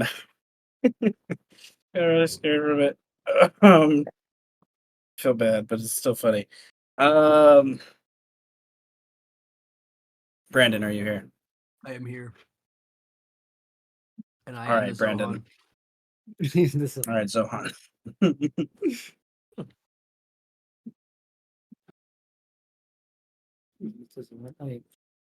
Dun, dun, dun, dun. Sorry, Okay, I have to put so I have to put the Law and Order theme dun, song dun, on listening. dun, dun, Dun, dun, dun, hey, dun. hey, no, come on. Law and He's putting it on the music box. Dun, dun, main dun, theme. dun. Yes. Copy link. Dun,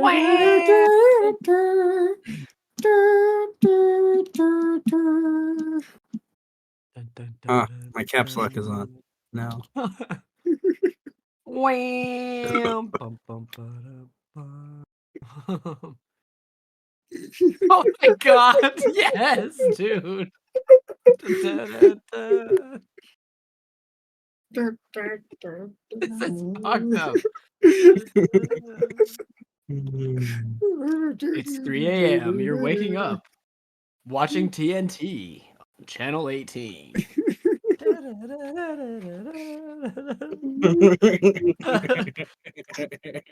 Oh my god.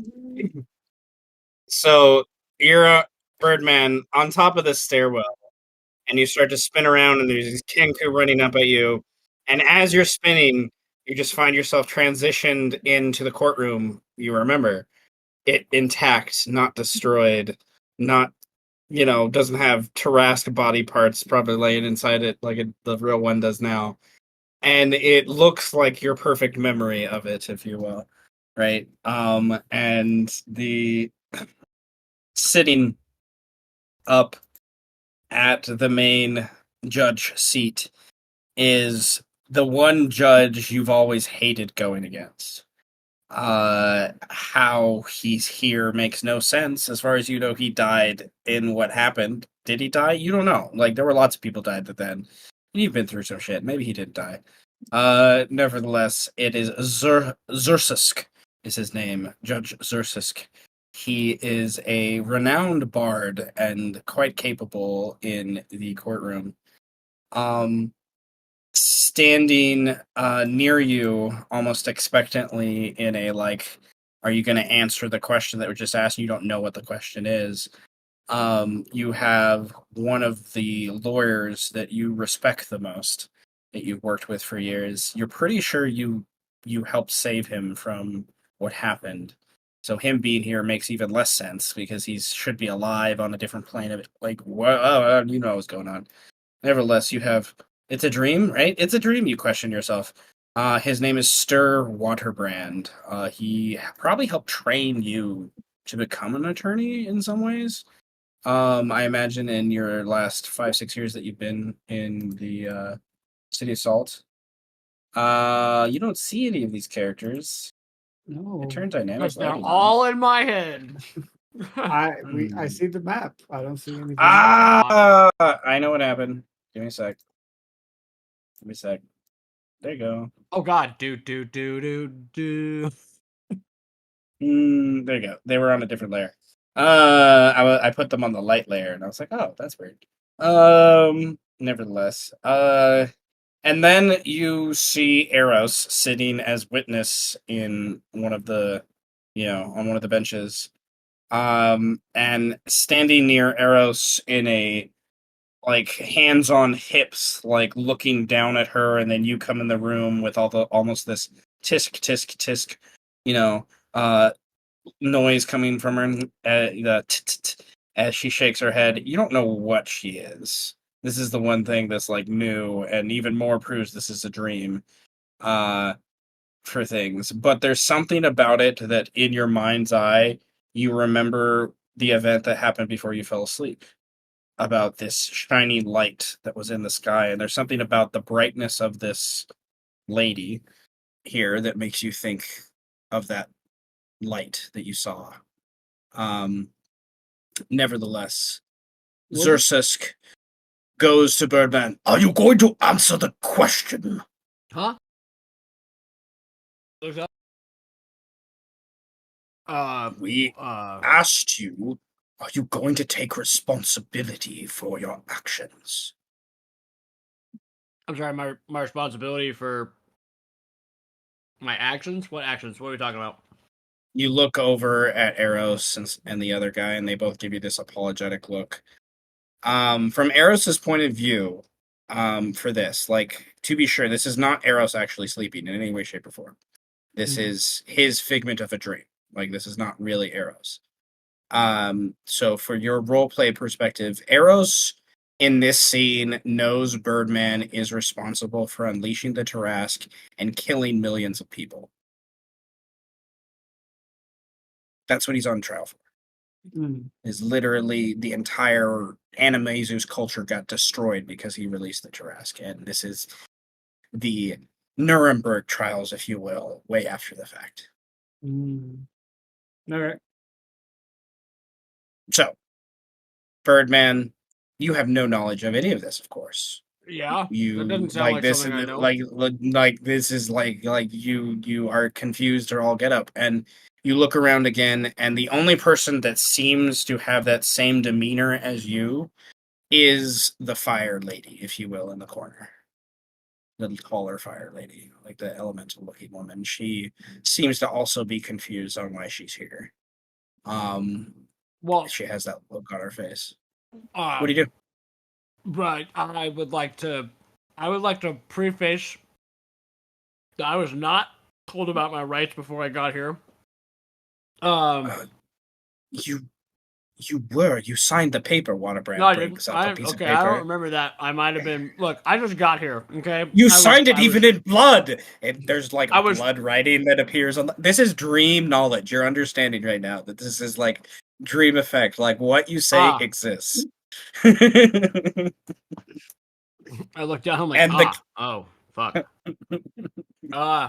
Well, I mean, I'm gonna be honest with you, Judge. About 10 seconds ago, I was fist fighting down with some Kenkus on. All of a sudden, you stair. have Kenku hands grabbing you, and you're at the top of the stairs. Like, oh my god! There's like hundreds around you, and then you blink again, and you're in front of like the judge, and you're like, yeah, dream logic. Like, also, Jock is telling you make a choice. Have you made your choice? I mean, okay. If I were to theoretically give you the responsibility they're looking for, what would that be responsibility of? Please get these hands off me. You must slay it. Slay what? Well, not the outfit, because you're already slaying that. I Thank think you, I not think real arrows. I appreciate. I think that the lady over here kind of chuckles at that a little bit too. Xerxes, quiet. You are a witness. You must take care of the beast. Only you Okay. can do it. Okay, that's not what you said the first time. The first time you said slay. So I don't think I could slay it. I could take care of it. I don't know what responsibility you want me to take. Look, if you want me to be technical, this lady right here, points at the, she's the one fucking shit up. Okay, I saw her the other day trying to make it do things that I did not ask it to do. It's stupid. It wants to eat the sun. I don't know what to tell you. The lady here points at Eros. Yeah, what did she do? Not her, you. I haven't seen her in ages. I don't even know if she's real. She's real. She's right here. And for all intents and purposes, Eros thinks she's real and is probably offended that, you know. Well, if Eros is real, then Eros would tell me something that only Eros would say to me. Well, Eros says something. What does Eros say? Birdman, could you just, chill? Also, do you have, dick right now? Could you just whip your dick out for just one second? Bitch. He's like, shit. I haven't gotten to rip off your dick in forever, and Dude. I'm really stressed out right now. For court order, she is not talking about my actual dick. I have a bong that is shaped like a penis. For the record, she is not talking about my real penis. I will not be whipping out my real penis in court. Mr. Waterbrand raises his hand. He's like, "Yes, we know we had to confiscate it into evidence. Why? We will bring it up in well, the complications that arose from the Sinus. Because of this, the Gorgons rose in a herd, and What? they trampled through the city, trying to escape the wrath of the beast. Yeah, so you stole my penis? I mean, my dick? What the hell? Your penis could have stopped it from happening. What is happening? I just This is a dream. It's not. I'm just rolling with it. I mean, I'm taking. Okay, so if I'm gonna take I mean, of course I'm gonna take responsibility of it. I mean, at this point, I'm pretty much part of it. Like, I mean, it ate me and vomited me back out like T minus. You have that imagery of you like going through that whole process again, and all of a sudden, when you blink out of it, you're covered in saliva of the Tarrasque. I just blink and I look back down. I'm covered in goop. Like, shit!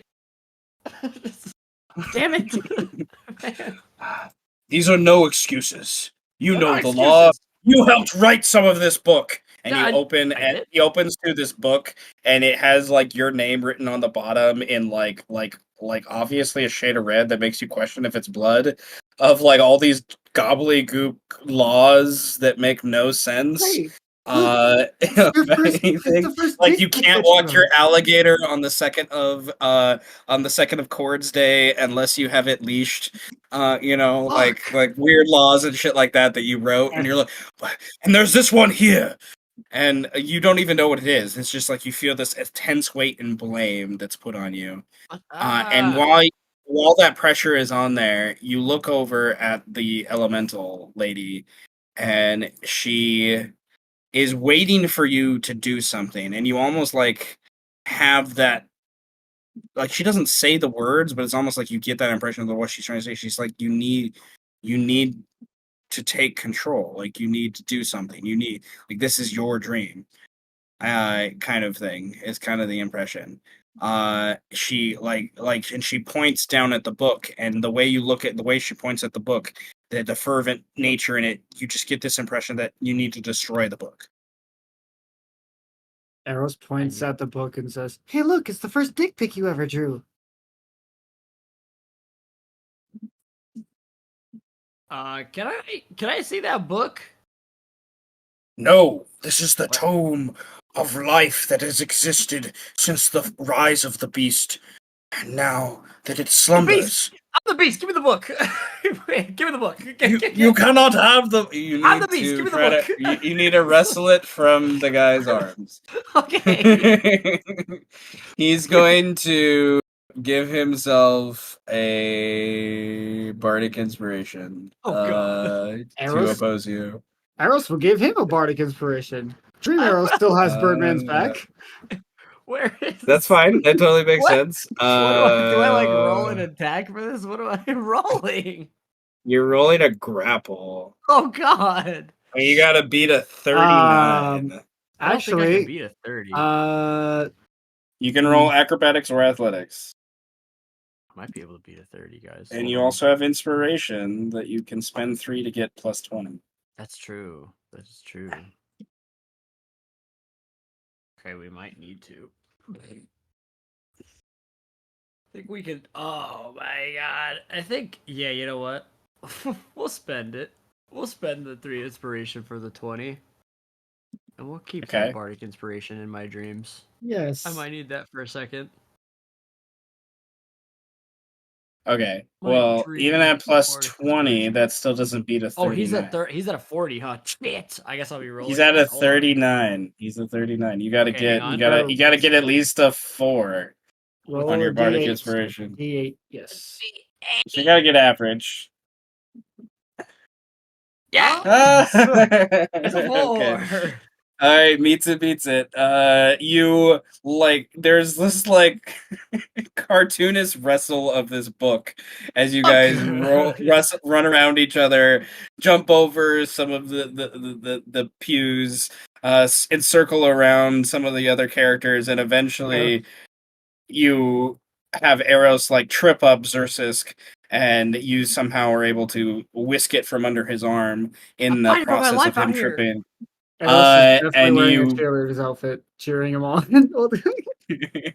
you grab the book, and when you grab the book, everyone in the room other than the elemental lady freezes and just stops. Like no breathing, no nothing.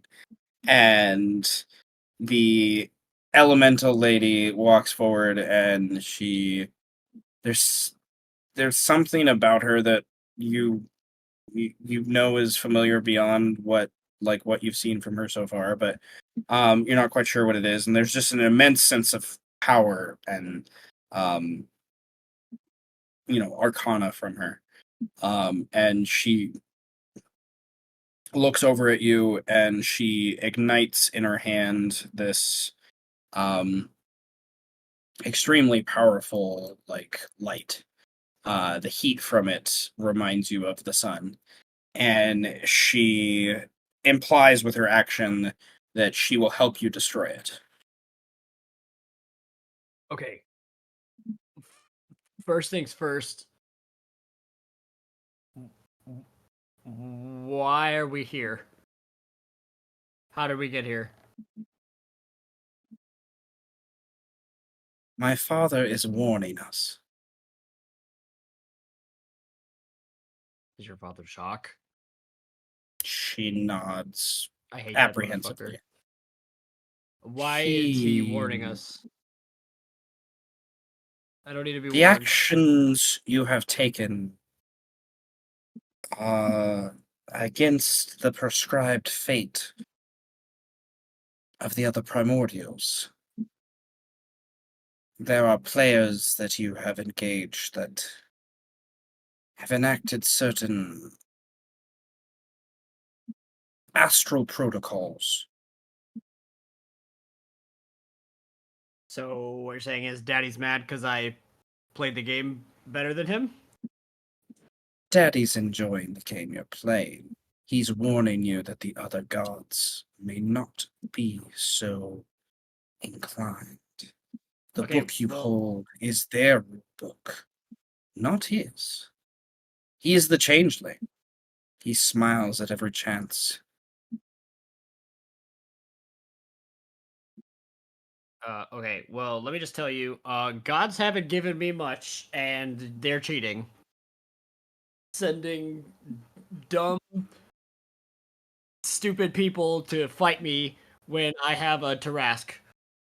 It's not my fault, They- okay?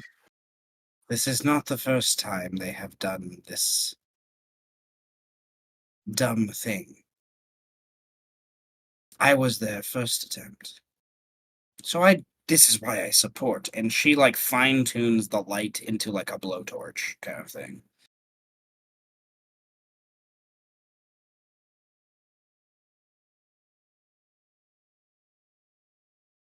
Were you the thing that it was trying to chase? Like the sun? Are you the sun? Are you the sun? I am not my older sister. So you are the sun. I am not the sun.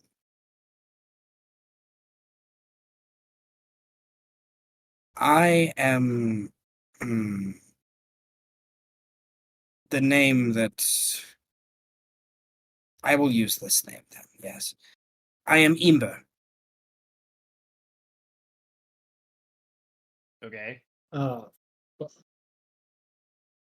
I was at one time brought to this plane to help shape it.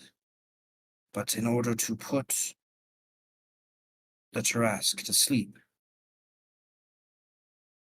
the first time, this is before the rise of the salt, before the rise of the city, when the beast slept far to the east in the mountains. In order to put it to sleep then, many millennia ago, my power had to be separated into 4 rings of power. The walkers from 300 years ago found these rings and took them and unleashed their power in order to slay Hod's control, to destroy his tower. In so doing, part of me was released, and I've existed for the last 3 centuries as part of the 11th house tower that was built from Hod's fall.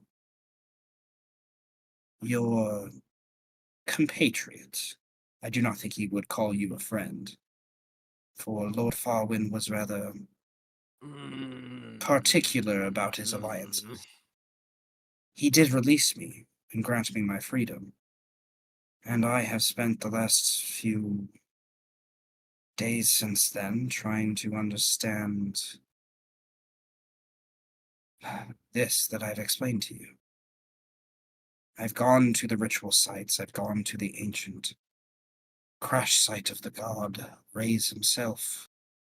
I've witnessed and seen and learned so much to understand that what you're doing is what must be done. And so this is Lord Jockswheel, yes, and he is an asshole, yes. But he is... Change needs to happen in these lands to get ready for... And she stops because she's realizing she's already said too much, kind of thing. Like that if she says more, you're immortal, and there's only so much a mortal should know. Okay. So I'm confused. I'm getting confused because, to be honest with you, I'm extremely tired of this shit. I have done nothing but change everything, and I'm changing stuff, and stuff's changing me. Look at me. I look like I smell terrible. I look disgusting. She nods. She nods. I have been. I think I've been pissed and shitted and vomited and sweated out more times than I'd like. She holds up fingers and counts like how many times, and it gets more than 10 on her fingers. It's disgusting. He ate me the other day. We went to the Feywild, and I walked around in some really intoxicating plants, and then I met a dude, and he tried to kill me, and then the Terras saved my life for some reason, but then he's so stupid, he doesn't care. He ate me. He fucking ate me, dude. He ate me. Do you know what it's like to get eaten by a Tarrasque and then wake up 10 minutes later? Huh? No. It sucks! Well, it sucks! The former me knew. I do not. He wants to eat the sun. He doesn't even know what the fucking sun is. It is. Yes, I understand. This is why we must let him move on. There is destruction that he causes is something that must happen elsewhere. And if you are willing to bring him to the West, then we must ignore. And she points at the book again. I'll bring him west, but I'm getting real sick of everybody trying to stop me bringing him west. It's like every time I get ready to leave, there's somebody there. There's gnolls coming. There's fucking Umberhunks coming out of the city, and the undead won't die. Everybody hates me. Everybody hates me. They want spinal fluid from a thing that I can't go in and just kind of say it's alive. What am I supposed to do, man? What am I supposed to do? He kind of shrugs and Tired of leave me the fuck alone, man. You Just are let me do what I'm supposed to fighting- do. your fate is fighting against generations. They can take a fat rip off my dick. And man. this is she laughs and is just like, Leave me alone. destroy the book. Wake yourself up. And I will find you in the morning. You need to find her. She Her? gestures over to Arrows. I don't even know where the hell she's at. She could be. She could You be will know in soon the middle. enough. She could be on a different continent by now. She She is could be not. on a different continent with some weird dragon dude right now. I don't know where the hell she's at. They did meet some weird things, but she is not on a different continent. You will find her soon enough. But we need to get out of here. Jacques, I think the warning is quite apparent. It is either destroy your faith in what is lawful, or the other choice, and you get immediately teleported to imagery of being taken over by like 24 Kenku ripping at you with daggers and knives and beaks and like you having to escape that. It's like either you deny that or you deny the, like she implies like you deny the shadow that you came from.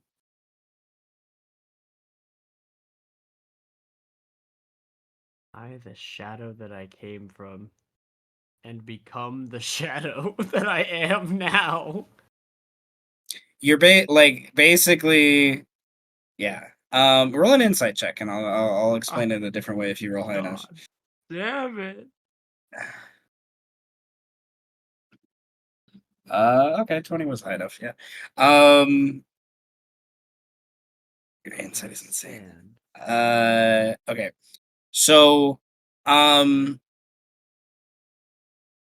destroying the book, the access to law and order, is destroying your connection to like your primordial afterlife and order of things. Like you will lose who your like spirit is, and Birdman may no longer be Birdman after a time. Once this is all done, like you're going to slowly become more and more of the shadow. If you decide to shun the shadow and fight off all the Kenku and go to that other and make this final choice, which you still could, if you wanted to, you would lose power to the Tarask eventually. And that would basically, the natural order would then dictate another Shadow of the Beast would need to be found. Fuck.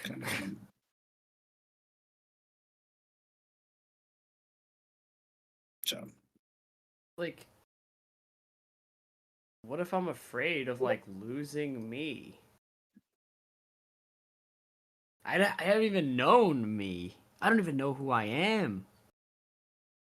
Not that I want to find out who I am. Being an elf kind of sucks, but like, destroy the book then.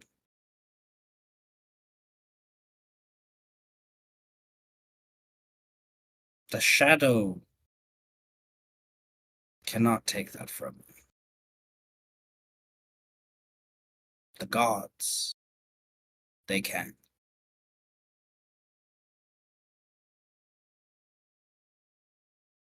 I blowtorch the book. I love the imagery. You know, I'm tired of this Shadow of the Beast thing. Pretty cool until you get into the pretty nitty gritty of the job description, you know? Like they didn't tell me this in the interview. There was no interview. There was an interview. There was a preordained interview to this.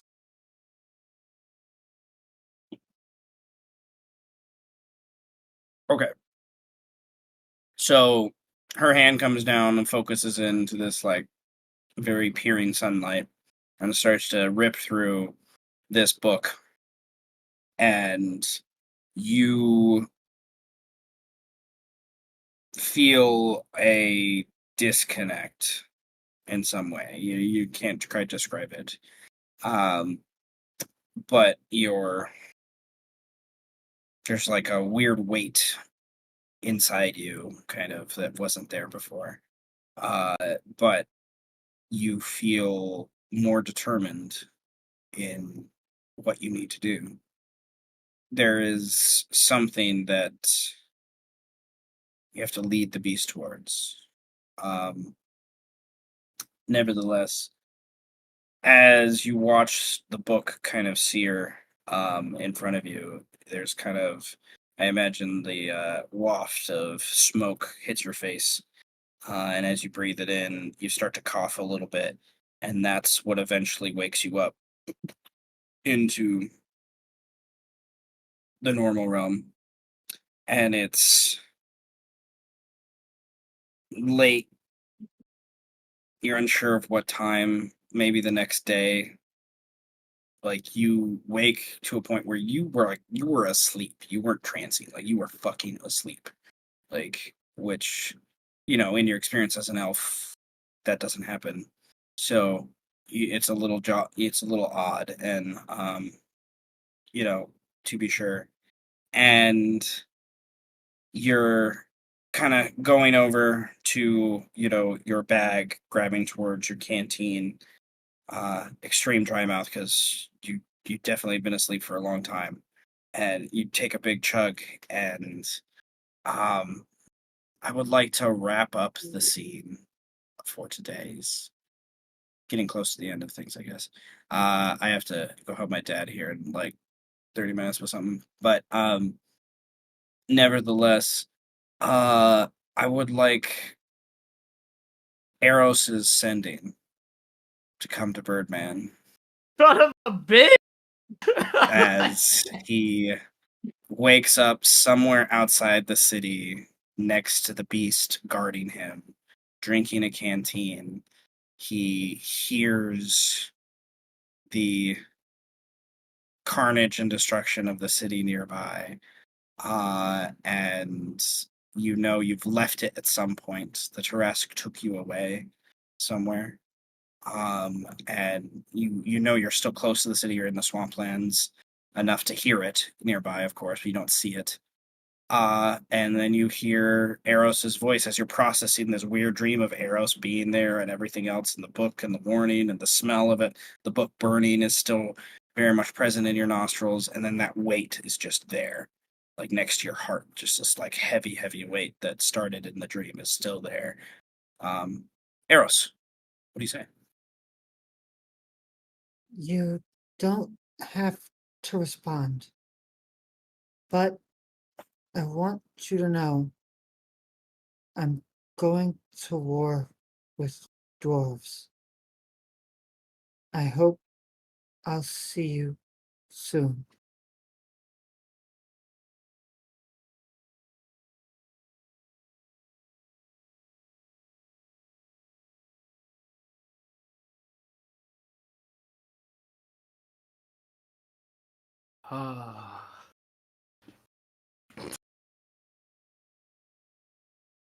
Caveat with sending, there's nothing that says how soon you have to respond. So Right, the response. Oh man, I wonder what he would say. It doesn't. I think he would just say,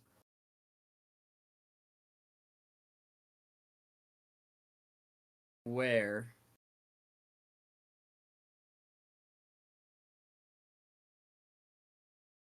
I will meet you. He said, I will. I think it's not even like he doesn't ask because she never responds. I think he just says, I will find you. Just give me time. I hate Mondays. And Jock. That's all he says. I will find you. Just give me time. I hate Mondays. And Jock. That's all he says. She would totally follow that up with, wait, I thought it was Wednesdays that you hated. Mondays now too? Shit, that's fucked. Life is meaningless. Days blend together. Did I mention I hate Jock?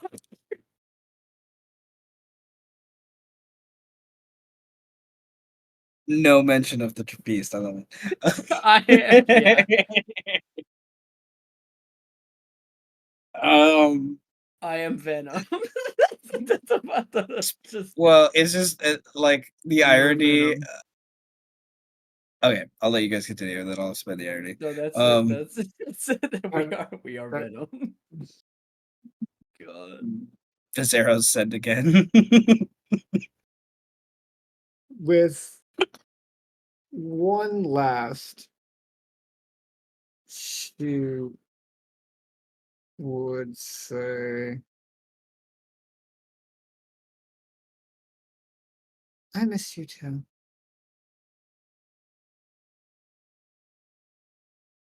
And that's it.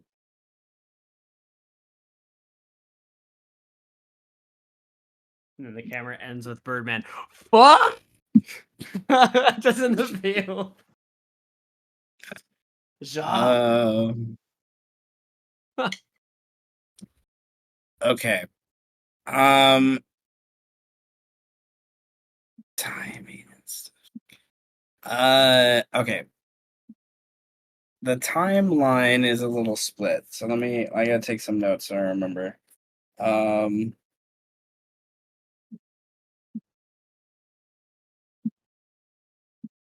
Okay. Okay. So I think what makes the most sense is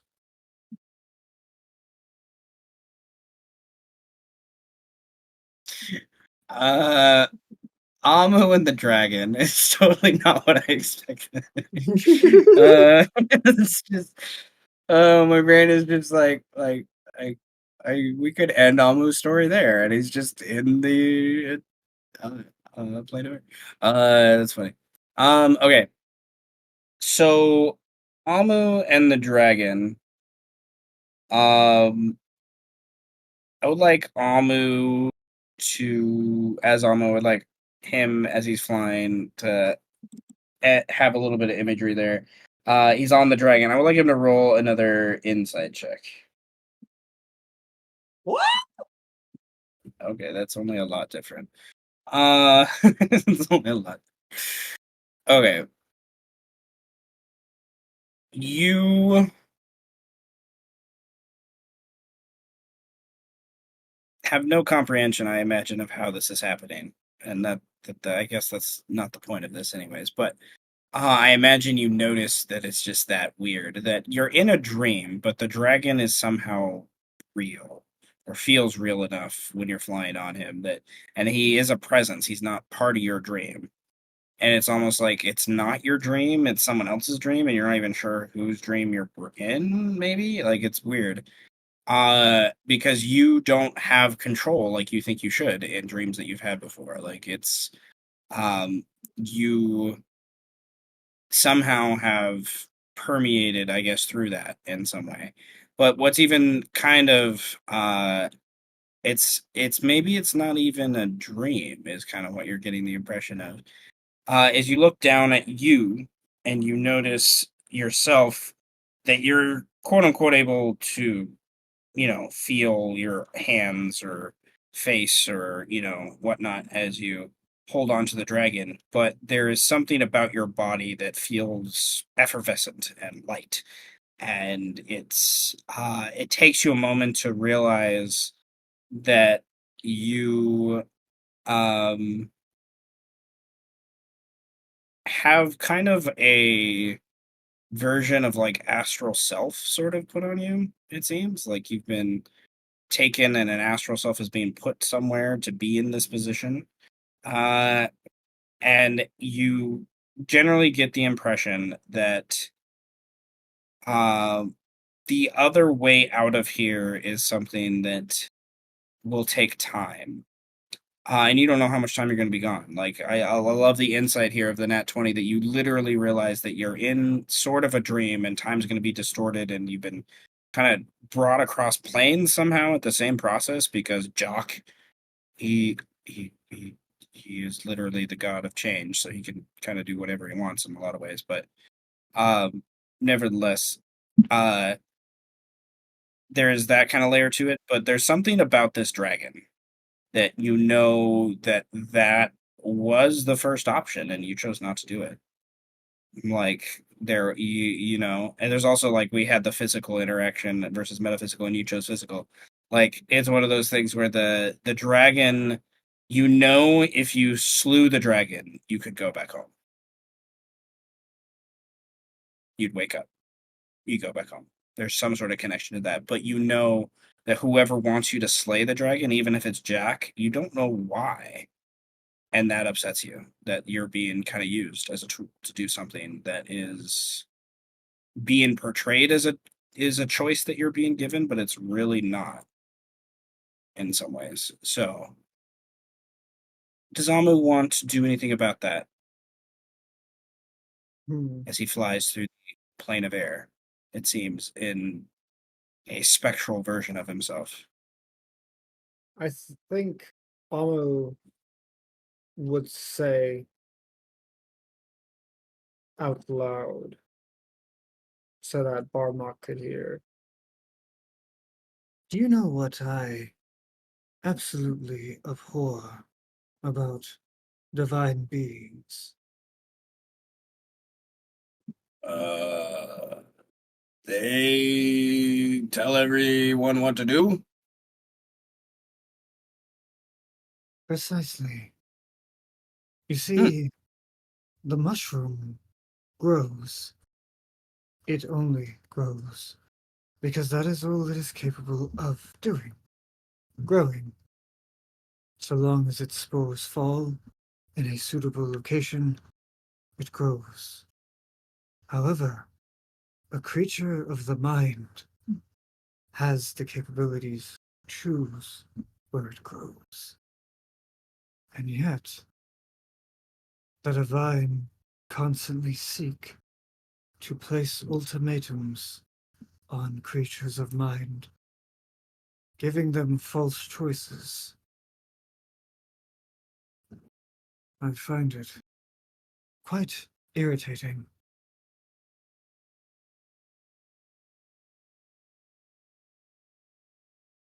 Well, me and my compatriots were intending to do something about that, but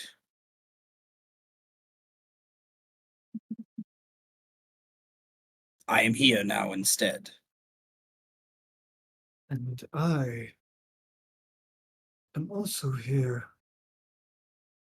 And if I think correctly, whoever put me here in some semi-astral form expects me to slay you to return to my home. The dragon chuckles as if that's like impossible to happen. You know you probably could if you really wanted to, but like the dragon's cocky enough not to believe you. Alma will let that slide. I'm pretty sure it's well known that dragons are rather vain creatures, at least Oh, the especially Animaeus. red dragons, yeah. Yeah. It's like, yeah, keep thinking that to yourself, buddy. I know not when either of us will be able to return. It will take time.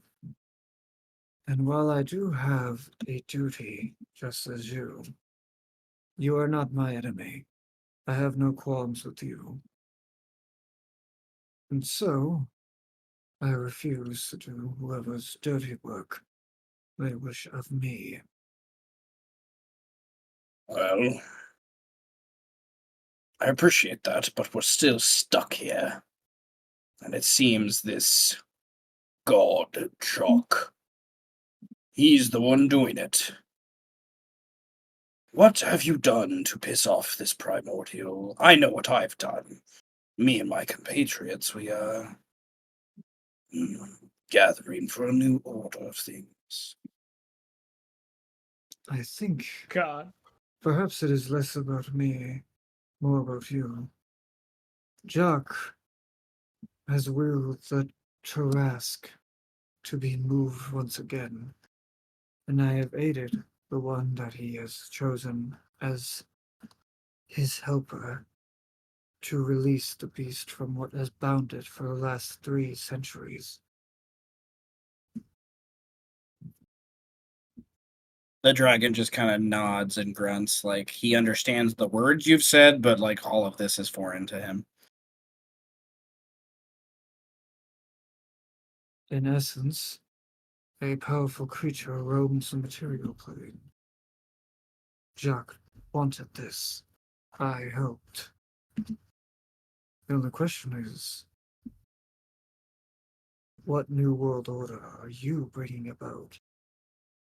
But then again, Jacques is a god of change. It sounds like he chooses what change he likes, rather than letting change exist in and of itself, letting it happen based upon the flows and chances of all that live between the planes, within them. This is what we wish change. The primordials. They have controlled much. Distinction above all is that they think that those actions are wanted, just even by what they do, and then they grant others ascendancy based upon actions they deem worthy, and more gods to follow this idea, and those that have other thoughts, like my mother and grandmother, no, we're not allowed to have those things happen. and then were shunned and sent to darker planes upon our death, forever to be tortured and maimed, instead of given proper reason for rejuvenation, retribution, maybe even.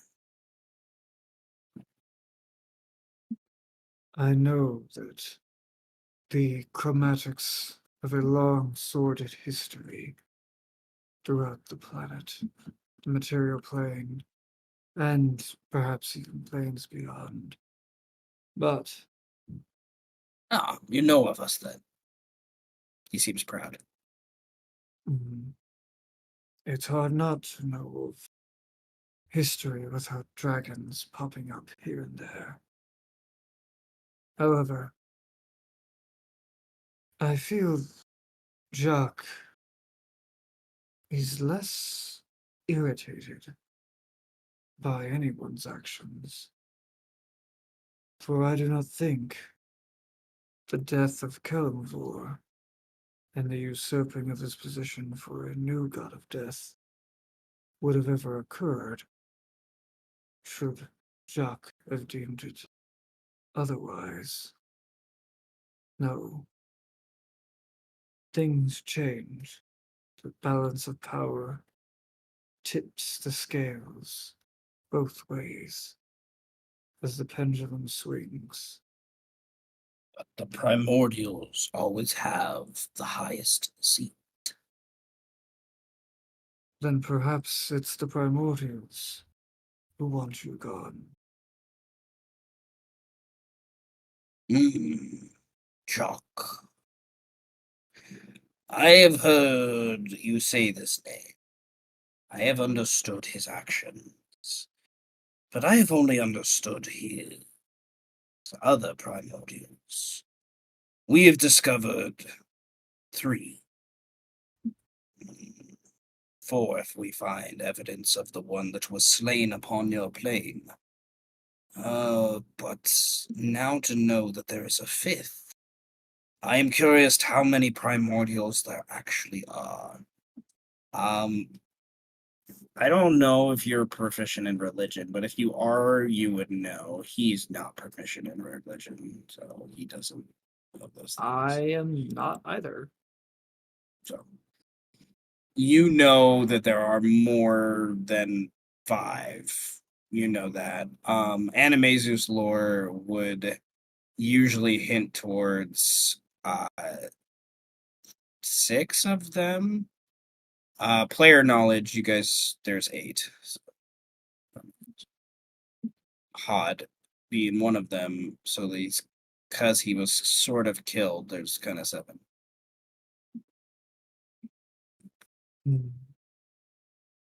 As far as I'm aware, there have been a total of 6.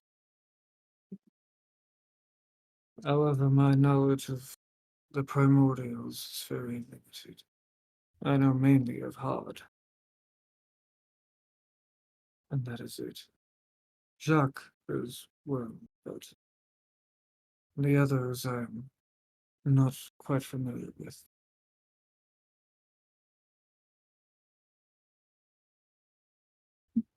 Well, I have heard of Hod. Yes. His death rang through the plains, seemingly about the same time as your story of this beast. He must be using one of the children of Jacques, or his father, Ray's. Maybe that's what this Tarask is. One of the first children. Hence why it can't be killed. That would match up with other knowledge I have obtained. There were more Well, Tarasks than just one, but only one Really? remains. The king. Well, if he is that powerful, if consumed by the laws of my goddess and predecessor, that would bring great power. Great power indeed. Have you consumed the flesh of this beast? There are many who have consumed its flesh, but not in the way that you might be considering. No. I know of Well, only I, one who has, and his it's mind is. hot. Ah. Well, he drank its spine fluid. It's not its heart. Fluid of the spine. My sister will be most interested in this idea. It's quite a very disgusting process. However, It sounds so, but power is hardly ever taken in a bright light. yes, I would agree.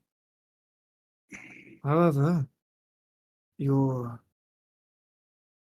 as you have preluded to, you have business dealings that seem to need immediate action, and currently the beast is heading towards what should be its new destination to achieve the next great change of the world. I doubt there's any time to attain this power, if that is what you would want to seek. Beast Not on might this even be plane. gone. Not on your plane either. This plane and the other, there seems to be interest in this thing you call time. In the plane where I am from, time doesn't exist. That is absurd. How can time not exist if you can make change? That is the crux of it all. Where we are, the Lord of Change has no power.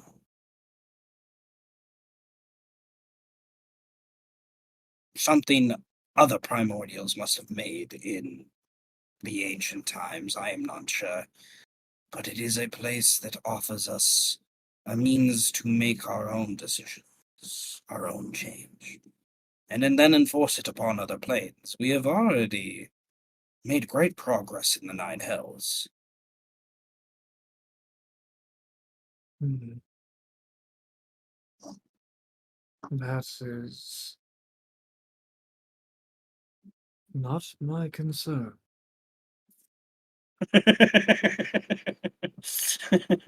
Amu is so good at being neutral. Oh, as this guy is clearly evil, quite clearly. Nevertheless, um, you keep flying, and you will eventually find a place to stop and grab onto because there are known to be in the airplane every so often, not very often, the idea. But one of the things that is happening is uh like the issue that comes from kind of resting for Mhm. things. Which it's kind of like hard to rest when you're kind of always feeling like you're free falling. Um so with your dragon friend, you would be able to rest, I imagine, here and there, but he's gonna eventually have an issue with things. So that is something to think about for the future. Nevertheless, Tenebris and Kaly uh, are still engaged in this nightly combat thing uh, with the Maruts and whatnot. Most of the people are awake and things.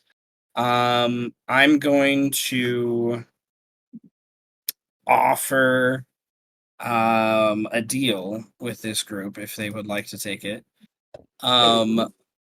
Of spending some inspiration for you guys, giving you some inspiration to allow you to manipulate your escape from the scene if you would like to escape. If you don't want to escape, then we will continue to play this out next week. Because you guys easily could escape with the magic you guys have access to. It's just how you would like to do that narratively. So it's definitely an inspiration thing to kind of take control of the narrative. It's definitely the teleport option. We would pretty much just ignore the 10 feet, Kaly, right? Okay, so use the inspiration to just have the teleport grab at everyone that you. No, I'm saying that would be an option, is what you're offering. That could be in how we narrate that, yeah, definitely. Yeah. But if there's another idea that one of you have, that's cool too. Let's see what Abu and Kaly want to do. Well, I have was- I have one other idea, and it would involve the two druids. One of them does have a staff of the woodlands, and he could drop a tree, and the other one could do tree stride, too. So that is an option. Amu is knocked the fuck out, so this is between you two motherfuckers, not me. No, I'm saying Jahir and Gorma. No. I Yeah. mean, it's the ultimate decision between Yes, it Reed and is. Kaly. Yes, Amu's out. Yeah. So, yeah. So Tenebris and Kaly, you discuss what do you guys want to do? I was just gonna go with the teleport, but now that you dropped the tree idea, I kind of want to do that. I'm torn between teleport, tree, and Because wizarding my shit out of that. tree, it would be me controlling where the tree goes. Teleport, you guys could control where you want to go.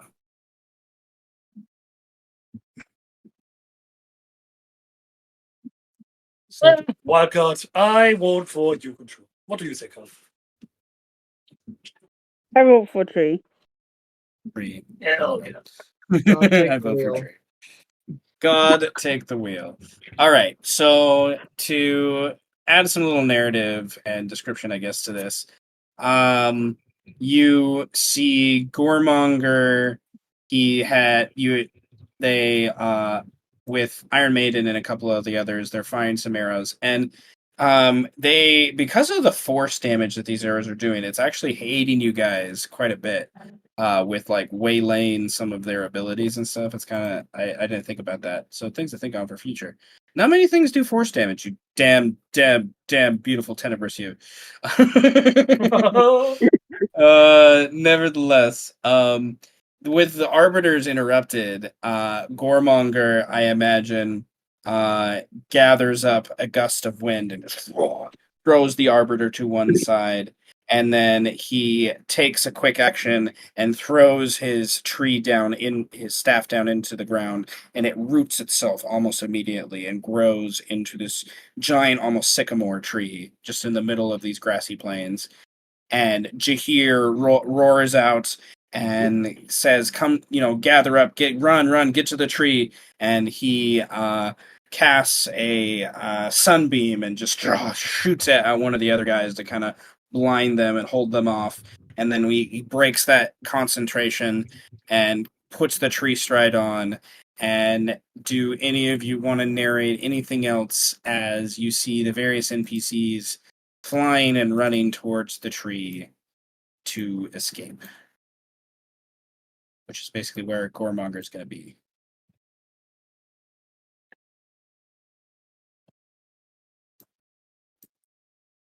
I have nothing. I'm sorry. I also have nothing, but I do have. Okay. At least I have my Tenebris and Fawin, Lord Gravitas, disengage, run towards the tree, and because of this, I'm going to say,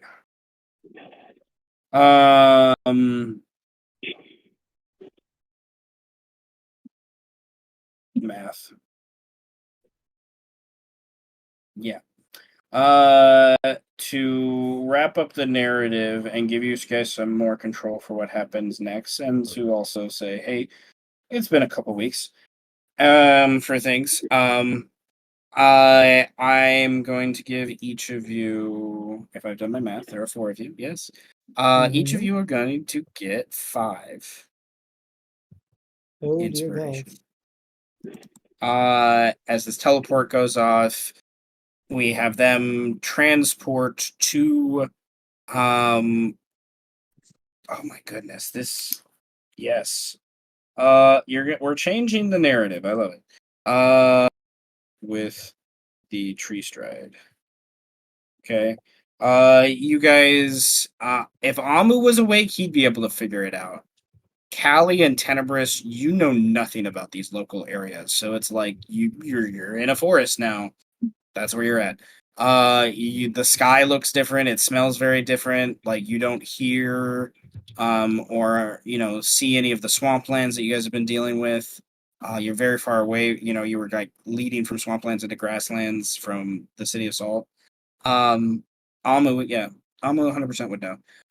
Eventually, I think Jahir, after you guys walked a couple paces, would say, uh, "Welcome to the West Lowlands." And you guys are kind of west of the city, pretty far now, from things. Kind of on the other side of where the Lapid lands are. As that was the closest big tree that this guy had access to, for you all. Nevertheless, it will create an interesting move. You guys totally could like move back because like his staff just stays there as a tree until he comes back and grabs it, or someone cuts it down. So nevertheless, and then there's the imagery of Amu, in the distance, like there's like a speck of like rock or something floating or falling, you're not quite sure. And that like there's just like that earnest, like the tired dragon just like flying towards something where he can finally maybe land for a moment and take some rest. Kind of just that imagery. And then we have Birdman, like being impatiently bugged by the Tarrasque, who's ready to chase the sun that's now awake, and you get the impression he already drugged you at least a day away to follow the sun, and thankfully didn't. You're not sure how much he destroyed along the way while you were passed out. So, nevertheless, here you're away from the city like I described before. And we will end with next time going to Amu in the plane of air in this weird astral vision that he's being dragged through. Birdman leading the Tarrasque through to follow the sun in the sky, and Tenebris and Kaly trying to figure out where the fuck they are after they've been teleported to the other, tree strided, which is a weird verb to use.